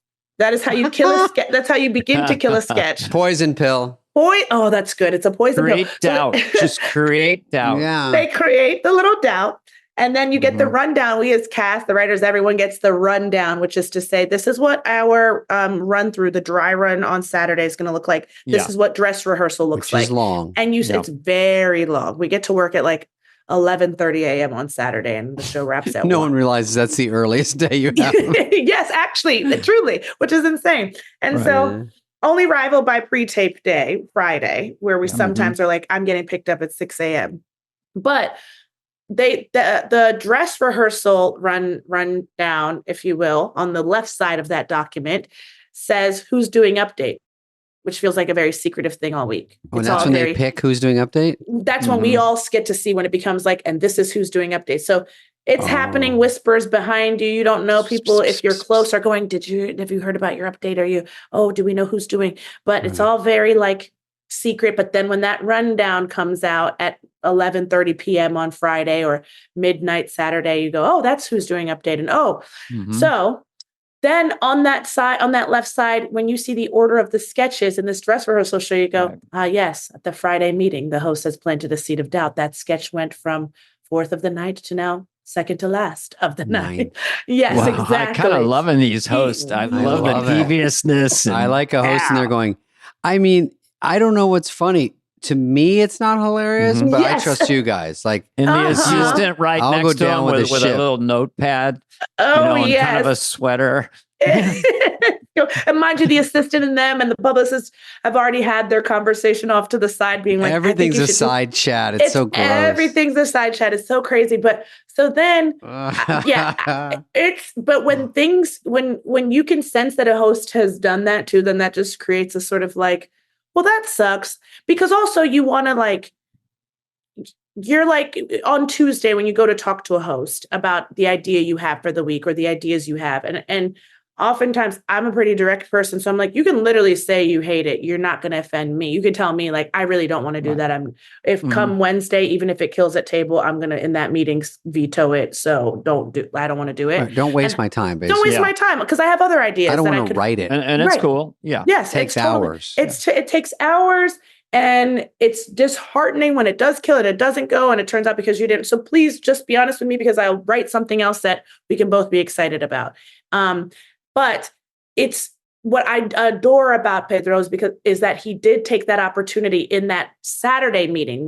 That meeting we talk about happens again Saturday after dress rehearsal. Right. So now that's it. The big important. That's the most intense time picking of the week. The show. It's like a 10:45 or they basically hack a half hour out of dress. So you're in the show all week, and then by 11 p.m. you're suddenly not in the show. So what happened with Lisa from Temecula? Well, Lisa, he went in that room and he fought for it and said in that meeting he wanted to do it. In that meeting that they gave me a T-bone steak, which WTF, and then that the table wasn't shaking. Why did that happen? When did that decision get made? And also if that was a note that was communicated to the Monkey Boy, not a slur, the company, right? If that was a note communicated to them, why no one told me? Why no one communicated it to all of us, or why we didn't do a quick little hey, it's gonna come to this hallway right now. It's not gonna be on the set, but let me show you how much I'll be shaking it at this point, and then we'll ramp up to this. Right. So I appreciate it because most hosts, I feel now that I've been there long enough, many of them, and I want to say most, since I'm gonna say most, would have been like, yeah, see, it didn't work. And I'm not doing anything. And so we have to cut stuff anyway. Yeah, we have to. And maybe another time, man, bummer. Perfect That's so sense. fun. Yeah. But and not let you bitch about it later and be like, no, but, and they're like, oh, do it next week then. Yes. And then next week, we don't actually do it because it's like, well, we forgot we told you could do it next week. Yeah. So air quote forgot, but he fought for it. But what's interesting is on that week, I'll say this. There's a sketch I do the following show, I believe, where Travis Kelce hosts. He either hosts immediately after Pedro. We go on a hiatus after Pedro, and then I think Travis Kelce's the following host. And he ended up acting in this sketch, but this is how the night panned out. I had a sketch the same week as Lisa from Temecula with James Austin Johnson, a Prince. Love him. He's an incredible performer. Inspired by Michael McDonald and Patti LaBelle. I'm obsessed with Michael McDonald, and we got to one of the great about voices of all time. Oh my gosh! What a believes is crazy. Oh gosh! Well, I listen to Michael McDonald relatively regularly, but I feel like someone told me, and maybe it was Kyle Mooney. Maybe this is wrong, and I felt sorry for Mooney. We love him. We love Kyle. Yawn if you yawn while you're singing. That's your Michael McDonald impression, and it's pretty effective. Okay. Not in love anymore. Again. That sounds insane enough. Oh, beautiful, beautiful Doobie Brothers. So who's Travis Kelce? So Travis Kelce is a football player. He is boyfriend. No, who's he in the sketch? I was going to say, football player. Who's Taylor Swift again? She is a singer. star. She's girlfriend to Travis Kelce. God, they're playing. These are great parts for them. Go ahead. So Travis Kelce ends up playing this thing that Pedro was. It was me and James Austin Johnson. The sketch goes to air with Travis, but Pedro was in it originally. That's the week we happened to write it, and he plays a man named Sucre, a name I'm obsessed with from Prison Break, one of my favorite TV shows. There was a guy, Sucre, yeah. Which I believe means Spanish means sugar in Spanish. It means sugar in Spanish. Oh, okay. So anyway, they were up against each other in a sense. It kind of panned out that because Pedro's episode was so strong, we're talking killer, sketch after killer. This sketch with him, I don't remember what it ultimately, family meeting is what it's called. It was Pedro. It was great. It actually did really well at dress. Okay. And so after the meeting, the big meeting, the Saturday 10 o'clock PM meeting, that one is still in the show, as is Lisa from Temecula. but they're back to back, basically, like commercial break between them. And it's like, we always know you go into dress rehearsal with a longer show than you have time for, generally speaking. Yeah. And so something's going to get cut for time on air. And sometimes that cut for time thing ends up on the internet, on YouTube. And sometimes it's just like, no, that sketch is cut and you're going to have to try it again. It came down to Family Meeting and Lisa. And Family Meeting absolutely proved itself at dress rehearsal. I was in it. I helped write it. It's also something I loved and was passionate about. And Pedro was so great in it. And ultimately, Family Meeting got cut in favor of Lisa at the end of the show. But I remember I was sure Lisa wasn't going, for how built up it had been all week and for how crappy it was at dress. And so Tom Broker comes up to me, my quick change booth costume, who is my people are scared of Tom, and I find it fascinating because he's my closest person. He was there when I was there. Yeah. I had not seen him in years, and then I was just pouring my heart out to him. just seeing him, and you're doing the dress. Just you're throwing back to back. I was just saying that to a new cast member too. I go, I don't know what it is. Something about, I said, when I first got here, I feel like to SNL, I was quite, I don't want to say cagey is not the word. It's the first thing that comes to mind. It's not the right word, but for the sake of being concise, cagey. And like, somehow I found myself talking a lot to Tom though. And I go, is it because I'm in a closet with you with all these clothes and something about, there's some intimacy about this. I know. Yeah. And I was like, I would talk to him though and tell him basically everything. But Tom comes up to me and goes, get dressed for Lisa. And I kind of is that how you found out? Yes. And it was like right before we were about to do it. And I mean, I had to get dressed in 60 seconds because I was sure that wasn't going. And I love it. He goes, get dressed. And this is just self-protective, okay? Because at that point I'd been heartbroken, if you will. And I was like, this is crazy to build up to have that then go that way. And so much was out of my control. And it wasn't a matter of performance. And I don't even know that I feel the audience got to see the sketch because all the technicalities. I feel like I'm not a big eye roller, but I like to say, and he and I are very close, I feel like I rolled my eyes and I go, really?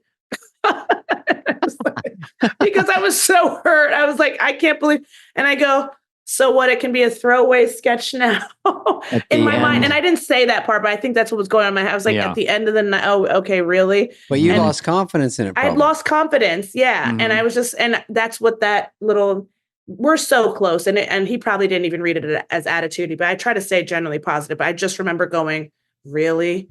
And then going in the quick change. Did you almost room. want to do the one that worked? Damn it, David. That is such a good question because I think about it. Everything would just be so different for me. It's wild to think that. If like, they and said you pick. Yeah. No, this thing went very viral. It's millions of YouTube views. But if she got the pick, she might say, I just want one to work. Just give me. I just want one to work. We know that one worked, and fuck it. I don't know. Yeah. I'm kind of salty and pissed and hurt about this other thing, and so fuck it. And I'm glad it wasn't up to me because I might have picked Family Meeting, which would mean a very different trajectory for me because I think Lisa from Temecula, not to be haughty at all, but one, I had so much fun doing it, but two, I think it's the moment people are like, oh, she's a really fun sketch performer. And then people who listen to me on Comedy Bang Bang, that podcast, which is improv, Scott Aukerman, Scotty Ox, know me to be insane. But I don't think up until Lisa, everyone has just considered me this like very polished. Listen, I like to look nice, guys, but I'm an insane person in real life. And I do comedy because I'm wild and kooky and I might look like I'm put together. And in ways I am, but like my comedic sensibility, I think is like been largely reflected on Comedy Bang Bang. And those fans, when Lisa from Temecula happened, goes, crazy stuff. That's the ego I know who's been on this podcast for all these years. That's where we've been waiting to see that on SNL. And so I'm glad it worked out how it did because I think for the first time, the larger audience could say, oh, that's her comedy. There's something to point to that. It's like when Debbie Downer happened. Just there's some now and then that blow up, and it's very hard to get something to kind of blow up. It's so hard. Even if it's a good sketch, it doesn't mean it. It just sometimes they kind of hit and you go, oh, people are coming up and asking me about this now, though. So something worked there. It's kind of...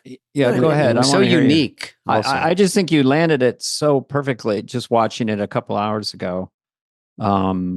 and you drove it so well. So yeah, I could see that would be like a story making moment because you were just on fire as a character, landing line after line. He just wants butt, or is it because we're black, or whatever? You kept landing these lines. That was like beautiful, and also, and you know, that was I'm in my 7th. That was my 4th season. And I think 5th.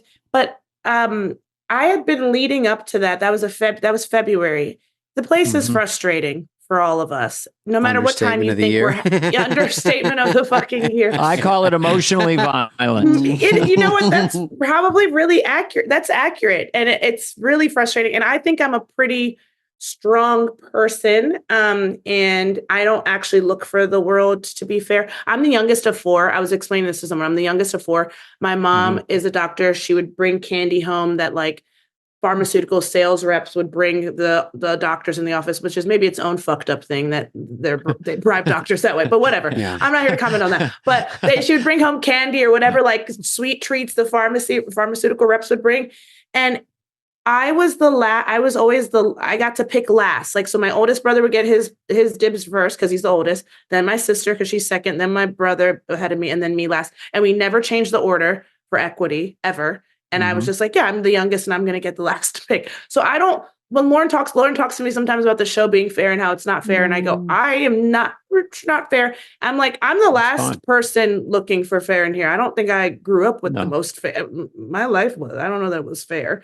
Ego, I had that happen with my dad, and I came back from SNL and he said, why are you down about it? I go, it doesn't seem like it's fair. And he goes, who told you it was going to be fair? I go, well, nobody, but shouldn't things just be fair? And he's like, I wouldn't guess that place would be that fair. I'm telling you that fair is one of the most loaded words in the English language. And I've heard people use it like it's not fair. Even if they win the lottery, so to speak, it's just not fair. And your dad was prescient and wise. So yes, I think so. Absolutely. And I just had someone in the talent department 2 weeks ago told me, they said, my mom said I'd be having a better time here if I just accept it wasn't fair. I said you'd be having a better time. You're at the best place you can be in comedy, and it's the fucking hardest. You're like, why? This should be going better. That's what I always thought. I'm like, God damn. It's so, but you don't have a sense of it. Hiatus is really nice because you get to go out in the world and go, oh, someone more than recognizes me because that's whatever, but goes, oh, I love that thing you do. Or like, you're my favorite. And you go, okay, because you inside of it have no sense of whatever impact you're making, or more importantly, like if anything you're doing is even fucking register or translating into anything, you truly cannot tell. And you don't even leave the building until we're there. You're just like, people ask me, how do you like living in New York? And I go, I don't live in New York. I work in New York. I don't even know where I am. I don't know where I am. I go from my apartment to 30 Rock. And you're not outside for just 12, 14 hours at a time. No, I'm like, I don't know anything about New York. I know where 30 Rock is and the new eateries in the basement there, the concourse. Like I know that's my version of New York. But that experience with Lisa was so affirming as a performer. I didn't know. It's so crazy how the goalposts change for you too when you're a cast member there. My first season, it was like, can I get a sketch on? Cool. You don't even have a concept. So when that rundown comes out at midnight on Saturday morning or 11:45 p.m. on Friday that we're talking about, you're not like, oh, mine's first of the night or it's last of the night. Oh shit. Like everything I had described to you a little bit ago about the meeting and the host and it meant nothing to me. My first season, I had no concept of it. I just was like, I have a sketch in. Cool. And then as you spend more time there, you start to understand how the system works and what everything sort of means or represents. You're like, oh, well then I want that. I want to have that version of it. And that's fucked. And I just have to say, I love that word.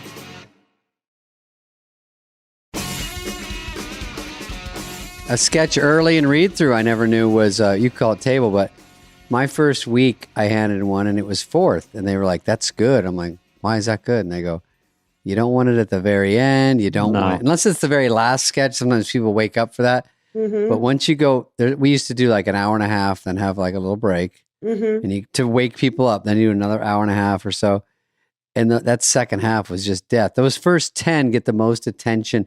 That when I was there, I don't know if it's the same thing, but that's something I never knew. It's true. It's the same thing now. Another thing I didn't realize until like my third, fourth season where I was having a really good time and Anna Dresden and I were these like having the collaborative experience of our dreams.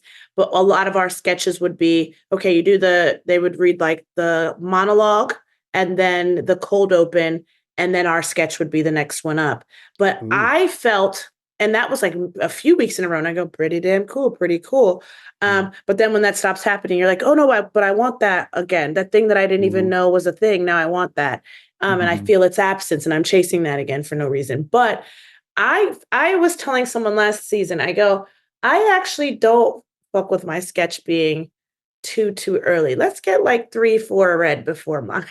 I'm like, I don't want it to be the very first sketch proper. Because sometimes the host is not, though they've read their monologue, they're not warmed up. They're not quite understanding how it goes. And yes, you can have prepped them beforehand a little bit and have that little conversation with them about what your piece is and kind of what you're expecting and hoping them to do in their performance.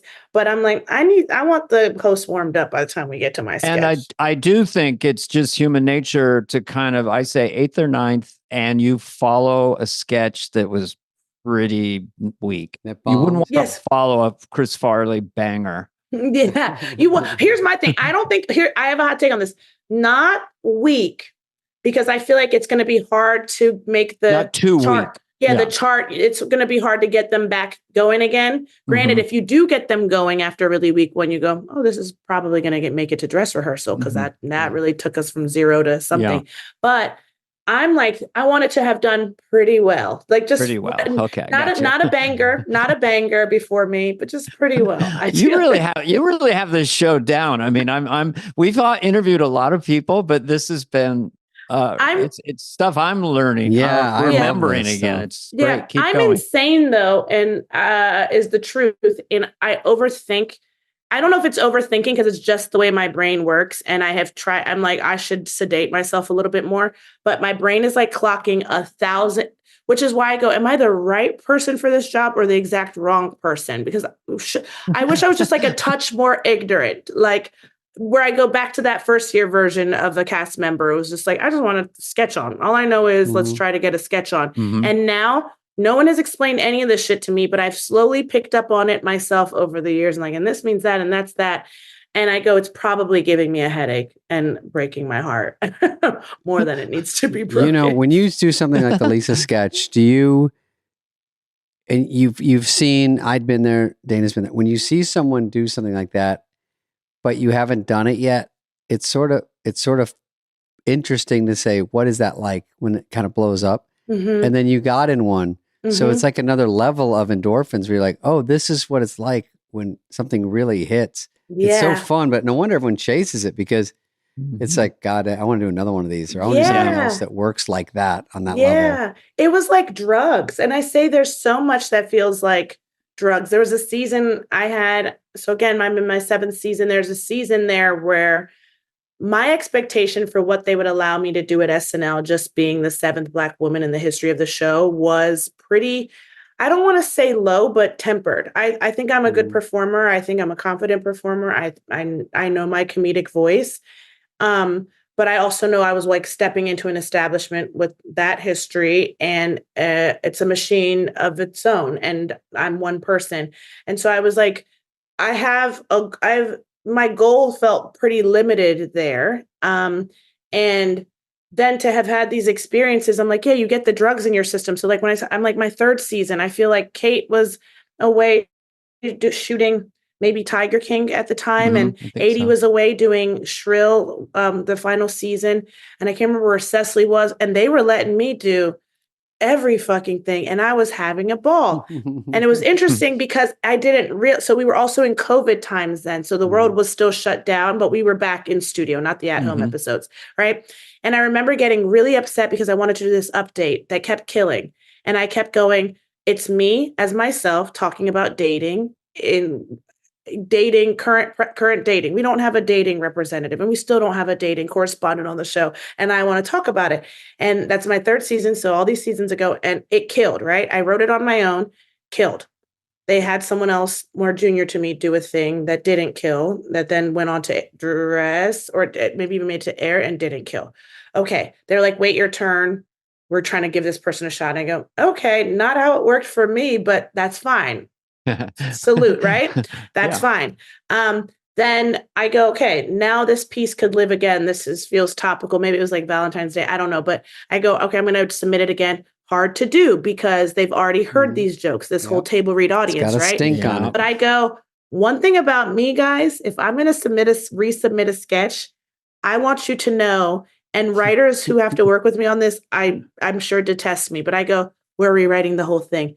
Every joke is brand new. Really? Oh, really? Oh, Okay. yes. Wow. I do not believe it. And so let me be honest, I'm not resubmitting a ton because of that, because I go, unless we're going to be really rewriting it. And listen, if it makes it to dress, let's take it back to the original one. Mm-hmm. But we have to earn these laughs at table and make people go, oh, this is funny again. I have a story about a resubmit, a couple of them, but this is one. But that dating piece, I ended up rewriting, kept my like strongest 2 jokes, but I was like, great, I'll give you more. I'll give you more. I'll give you different jokes. I really want to do this piece. I believe in this piece. I believe people will enjoy this. It kills at table again, like kills harder the second time. And they aren't picking it, but I sense, because I also know I have like a third eye.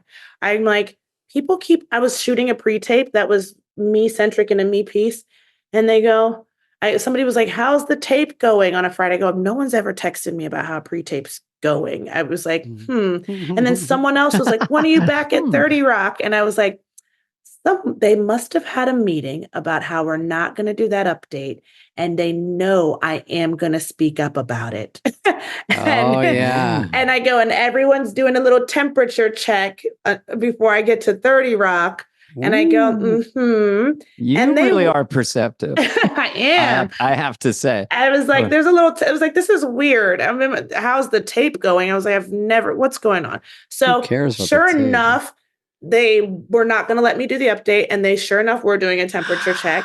And it was like, because it was crass, it's very crass. And I guess, and it was sort of like, that's why? Yes, it was pretty crass. And it was like, if you do it as a character, but as ego, we don't want necessarily ego telling those jokes, but a character could tell those jokes. And I go, ego is not crass. Ego is not crass, but here's the thing. Yes, she is. Here's the thing. Here's the thing. Yes, she is. It's sort of like that Comedy Bang Bang thing where I'm like, that's a podcast. What I love about that podcast, and when I started doing it was before SNL, and randomly because someone I know had to drop out and they recommended me, and now it's a thing I do. No one knows what I look like. The first time I do that, the first episode was like Sarah Silverman. No one knows what I look like. They don't know if I'm put together or not. They don't know anything about me. They don't know me from Adam. I get to be as insane as I want and do the kind of characters that I enjoy doing. But similar to that update situation was like, as a character, maybe, but I'm not our ego telling jokes like that. And I'm like, did you switch it? No, I never did it because I was I never did it. And because I was like, I don't really want, I don't want to do it that way. I don't want to do it as a character. I don't even know what that character would be, frankly, if I'm honest. And so I'm like, I don't even know what that is. But Mikey and I had this like great sketch last season that we wrote once. It killed at table. I won't say did really, really well at table. It's different energy than I've played at the show. And then the host pulled a sort of like, I don't know what I'm doing. And so great. It goes away. And so it made it to dress and then it goes away. Even though it did pretty well at dress. And then we rewrote it. We resubmit it, right? They were like, you should bring it back. We love that character for you. And we resubmit it. And I was like, I did that thing I do where I go, oh, honey, it's not only done well at table and played at table, it's gone to dress. We have to rewrite this sketch. It can still be the same, but every joke is going to be different. My name is a different joke. Everything's different. And it killed harder the second time at table read. So this group of people have already seen it at table seen it at dress, seen it at run through, seen it at blocking, and it kills harder with this rewrite.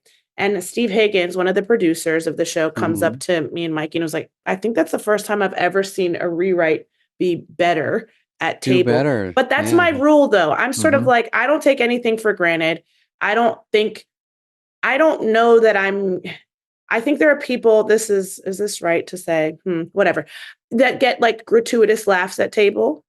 Like, I do think there are people that get gratuitous laughs, and I'm like, there's happy. Favorites. There are. And I'm not assuming I'm one. And so I'm like, we have to rewrite. If we are going to be resubmitting something, let's not expect that people are going to go, oh, love that. And I'm like, do you let's not rewrite. Want eye rolls of people going, here we go again? Is that kind of? It's because, well, no, it's not even the eye roll. Yes, the eye roll, but I'm like, they're not going to laugh. They're not going to laugh. They already heard it. Yeah. And even if they like me and are in theory rooting for me to any extent. It's hard to laugh twice. You're right. Yes, it's hard to legitimately, naturally laugh twice. You can, but it cannot do what it did. I don't think. And the host sees that, the new host, and goes, did that do that good? Because they're like, well, and if they say it's a resubmit, they go, well, why didn't they want to do it? Exactly. That and so gets you don't in want an ugly conversation. Exactly. And so I'm like, let's take nothing for granted. If we're having an opportunity to read it again, let's not assume the room's going to be kind and warm about it because they're rooting for us to get to do it again. Let's not assume the host is going to be someone they can convince to do something that did okay at table.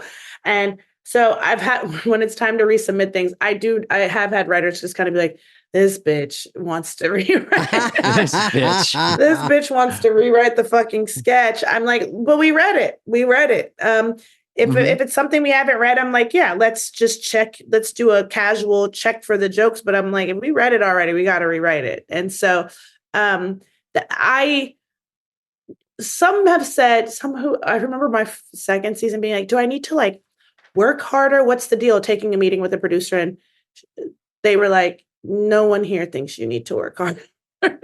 Well, that's showing you're grinding, because the fact you don't need to do that, and sometimes it just buzzes through without big laughs, but they go, we're going to try it again. But you're actually trying to earn some more laughs from it is commendable. Yeah, it's still the puzzle we all play with, and it doesn't matter where you're at in your life or career. If you're a comedian, how do you set up the exposition, land the laugh, have it be escalatory, get out of a big laugh, have it have performance, have the going full circle, just that table moving. And I always say funny with the sound off, guy in a bar looks up and would laugh because it keeps getting to the point of ridiculousness. And no one at the table is going, what the fuck's with the steak, and getting up and walking away. They don't say anything. And the tension of that is just allows you to laugh so hard. And of course, your character is the driving force of that sketch. But anyway, so that's all you could do. If it's your first season, 7th season, just try to solve the puzzle and just make it funnier. It was tread water, stay alive. Yeah, it was really cool. That experience was so special because I had been like, by that time in the season too, just kind of, honey, I don't know what they want from me at this point. Because Lauren does a thing too where he's like, new move. We've seen you do that before. Like, so we want to see you do something different. So you start to be like, well, this is my comedic voice, right? Like, this is my voice. These are the kinds of people I think are funny. And you're telling me like 4 seasons in, like something else. And I'm like, oh, okay. All right. But it's funny because I don't think Lisa's some grand departure from what I've done previously, but there's this physicality to it. But it's that one was, by that time in the season, I was sort of like, I don't know what they want. And I'm at a loss. And so when Alex and Gary said they had this piece for me, I would have, like I said, normally been like, and where does it go from here? Let's actually talk this through. But I was like, if these dudes think they have a piece, great. I'm going to let them go off and write it because I write as well some too. And so I sometimes want to get in there and I'm like, listen, this is their baby. But then once we got to, when was it? Like the 'Cause We're Black. I've seen people go like, did you improvise that? I improvised it not on air and not at dress rehearsal. I think on Friday at blocking or something, I was like, I feel like she should say something right here. It's actually kind of funny if she says, because we're Black, given the only other Black person here is Punky, and the person who's approached them is Black. And then there were these moments that I was like, I think this needs a line here, or she should say this. So then it became collaborative on the back end, which was really cool. And I hadn't really had that experience yet, where it's like, yes, you wrote this for me and it's such a gift. And now we both get to meld our minds at this stage of the process where it's, okay, it's in the show, at least to dress. Let's try to like make it as good as we can. And here's my thoughts as the person performing. Maybe she says this as well. Maybe she does this. In the real performance, I had a lot of joy because I just had no expectations of it. So too, when I think about like, if it had moved up in the night, right? If it had killed at dressing and it's second of the night or something like that, how free of a performer would I have been in that regard? I did not expect to do the sketch. So when I hurried and put on my clothes to do that. You're like, what's this one again? Yes, legitimately. I was like, I've kind of started to block it out of my head and scrub it from my memory because it was such a flop. But then I put on, the writers didn't even get to find me to tell me they like cut out a whole middle of the sketch. So there's a moment where I like pause. There's a moment of air, if you're really paying attention in it. And it's, someone else was supposed to have a line in the original version, but in the like last minute, you guys are doing it. You need to cut out X number of pages. They cut out this whole chunk. And then I realized like, okay, yeah, they never came to tell me if anything was cut out. And I was like, I heard silence for a little longer than I wanted. And I was like, oh, and then I improvised what?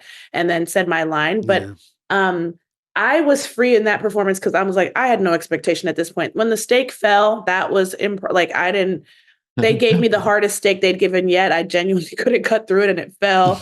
So then I was like, what do? I guess I'll pick it up with my fingers and suck on it because I know I have a line about how good it tastes, but I haven't been able to cut off a piece. So all these moments, the chair falls. And because Pedro's so warm and you feel connected to him, I was like, I think I can put my leg on and my foot on him. If it had been a host who was kind of off, like standoffish, I don't know that I would have felt comfortable doing that. But all the pieces, it's kind of magical. And then you do want to replicate something like that, right? And have another Lisa from Temecula. The thing you're chasing. Yeah, but you can't, it doesn't work that way. It doesn't You work. didn't even see that one coming. That was out of the blue. Yeah. But that makes every week kind of fun because someone might write. And if someone writes for you, that's a gift too. Just someone. Huge. If they seek you out after the sketch, if there's time during the commercial break, it's kind of nice. If you collaborate with a writer and you're both kind of celebrating just for a second. Yeah, it's fun. Yeah, it's really nice. That's a very sweet moment each time where you go, oh my goodness, we did it and we did something together and it worked. And then you hope, but what's sick about it is that then you go, all right, Tuesday writing night is a couple of days away and you go to work on Monday and kind of what you did on Saturday means nothing. I know. It's over. Tissue in a fireplace. Just there we go. What do you got this week?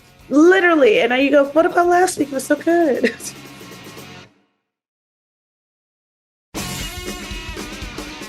God, we've learned so much about SNL. We do want to ask about your new podcast because thanks, Dad. It's out now this week. It's out. There are several episodes. Thanks, Dad. It is out wherever people get their podcasts. I was raised by a single mom. I don't have a relationship with my dad. As I say, I'm not going to have one with him because turns out he died last summer, guys. So, which is okay. And Dana's giving me thumbs up. No, I didn't. That was the funniest thing I've ever seen. Somehow there's a thumbs up that pops and show on the it screen. like It's unreal. You just said, I'm so sorry. And then No, he goes, worst possible I timing go, my in dad history. is dead, and Dana's emoji thumbs up. Emoji thumbs up came up, and I was completely on. We love a dead dad, but no. Very odd way of mourning. So thanks, Dad. So this is a podcast working through these issues, or what is it? It's not even. It's I basically invite guests to be my dad for the day, and I get to ask them questions I've always wanted to ask a dad. And so things like, how do I know if the guy I'm dating is the right one for me? What do I look out for when I'm buying a car?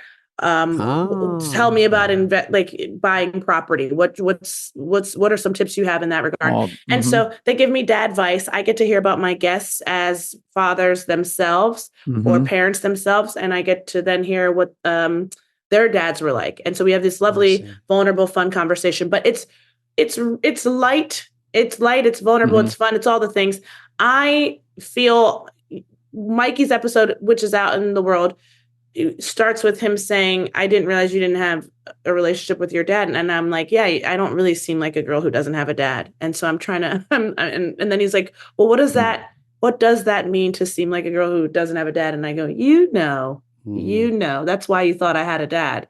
And so it's fun. We're having a good time. Interesting. We're having a good time. Yeah. But it's out Adam everywhere. Pally was on your show, but you're also in that show with Mr. Throwback, right? Yes, Mr. Throwback with Adam Pally, Steph Curry.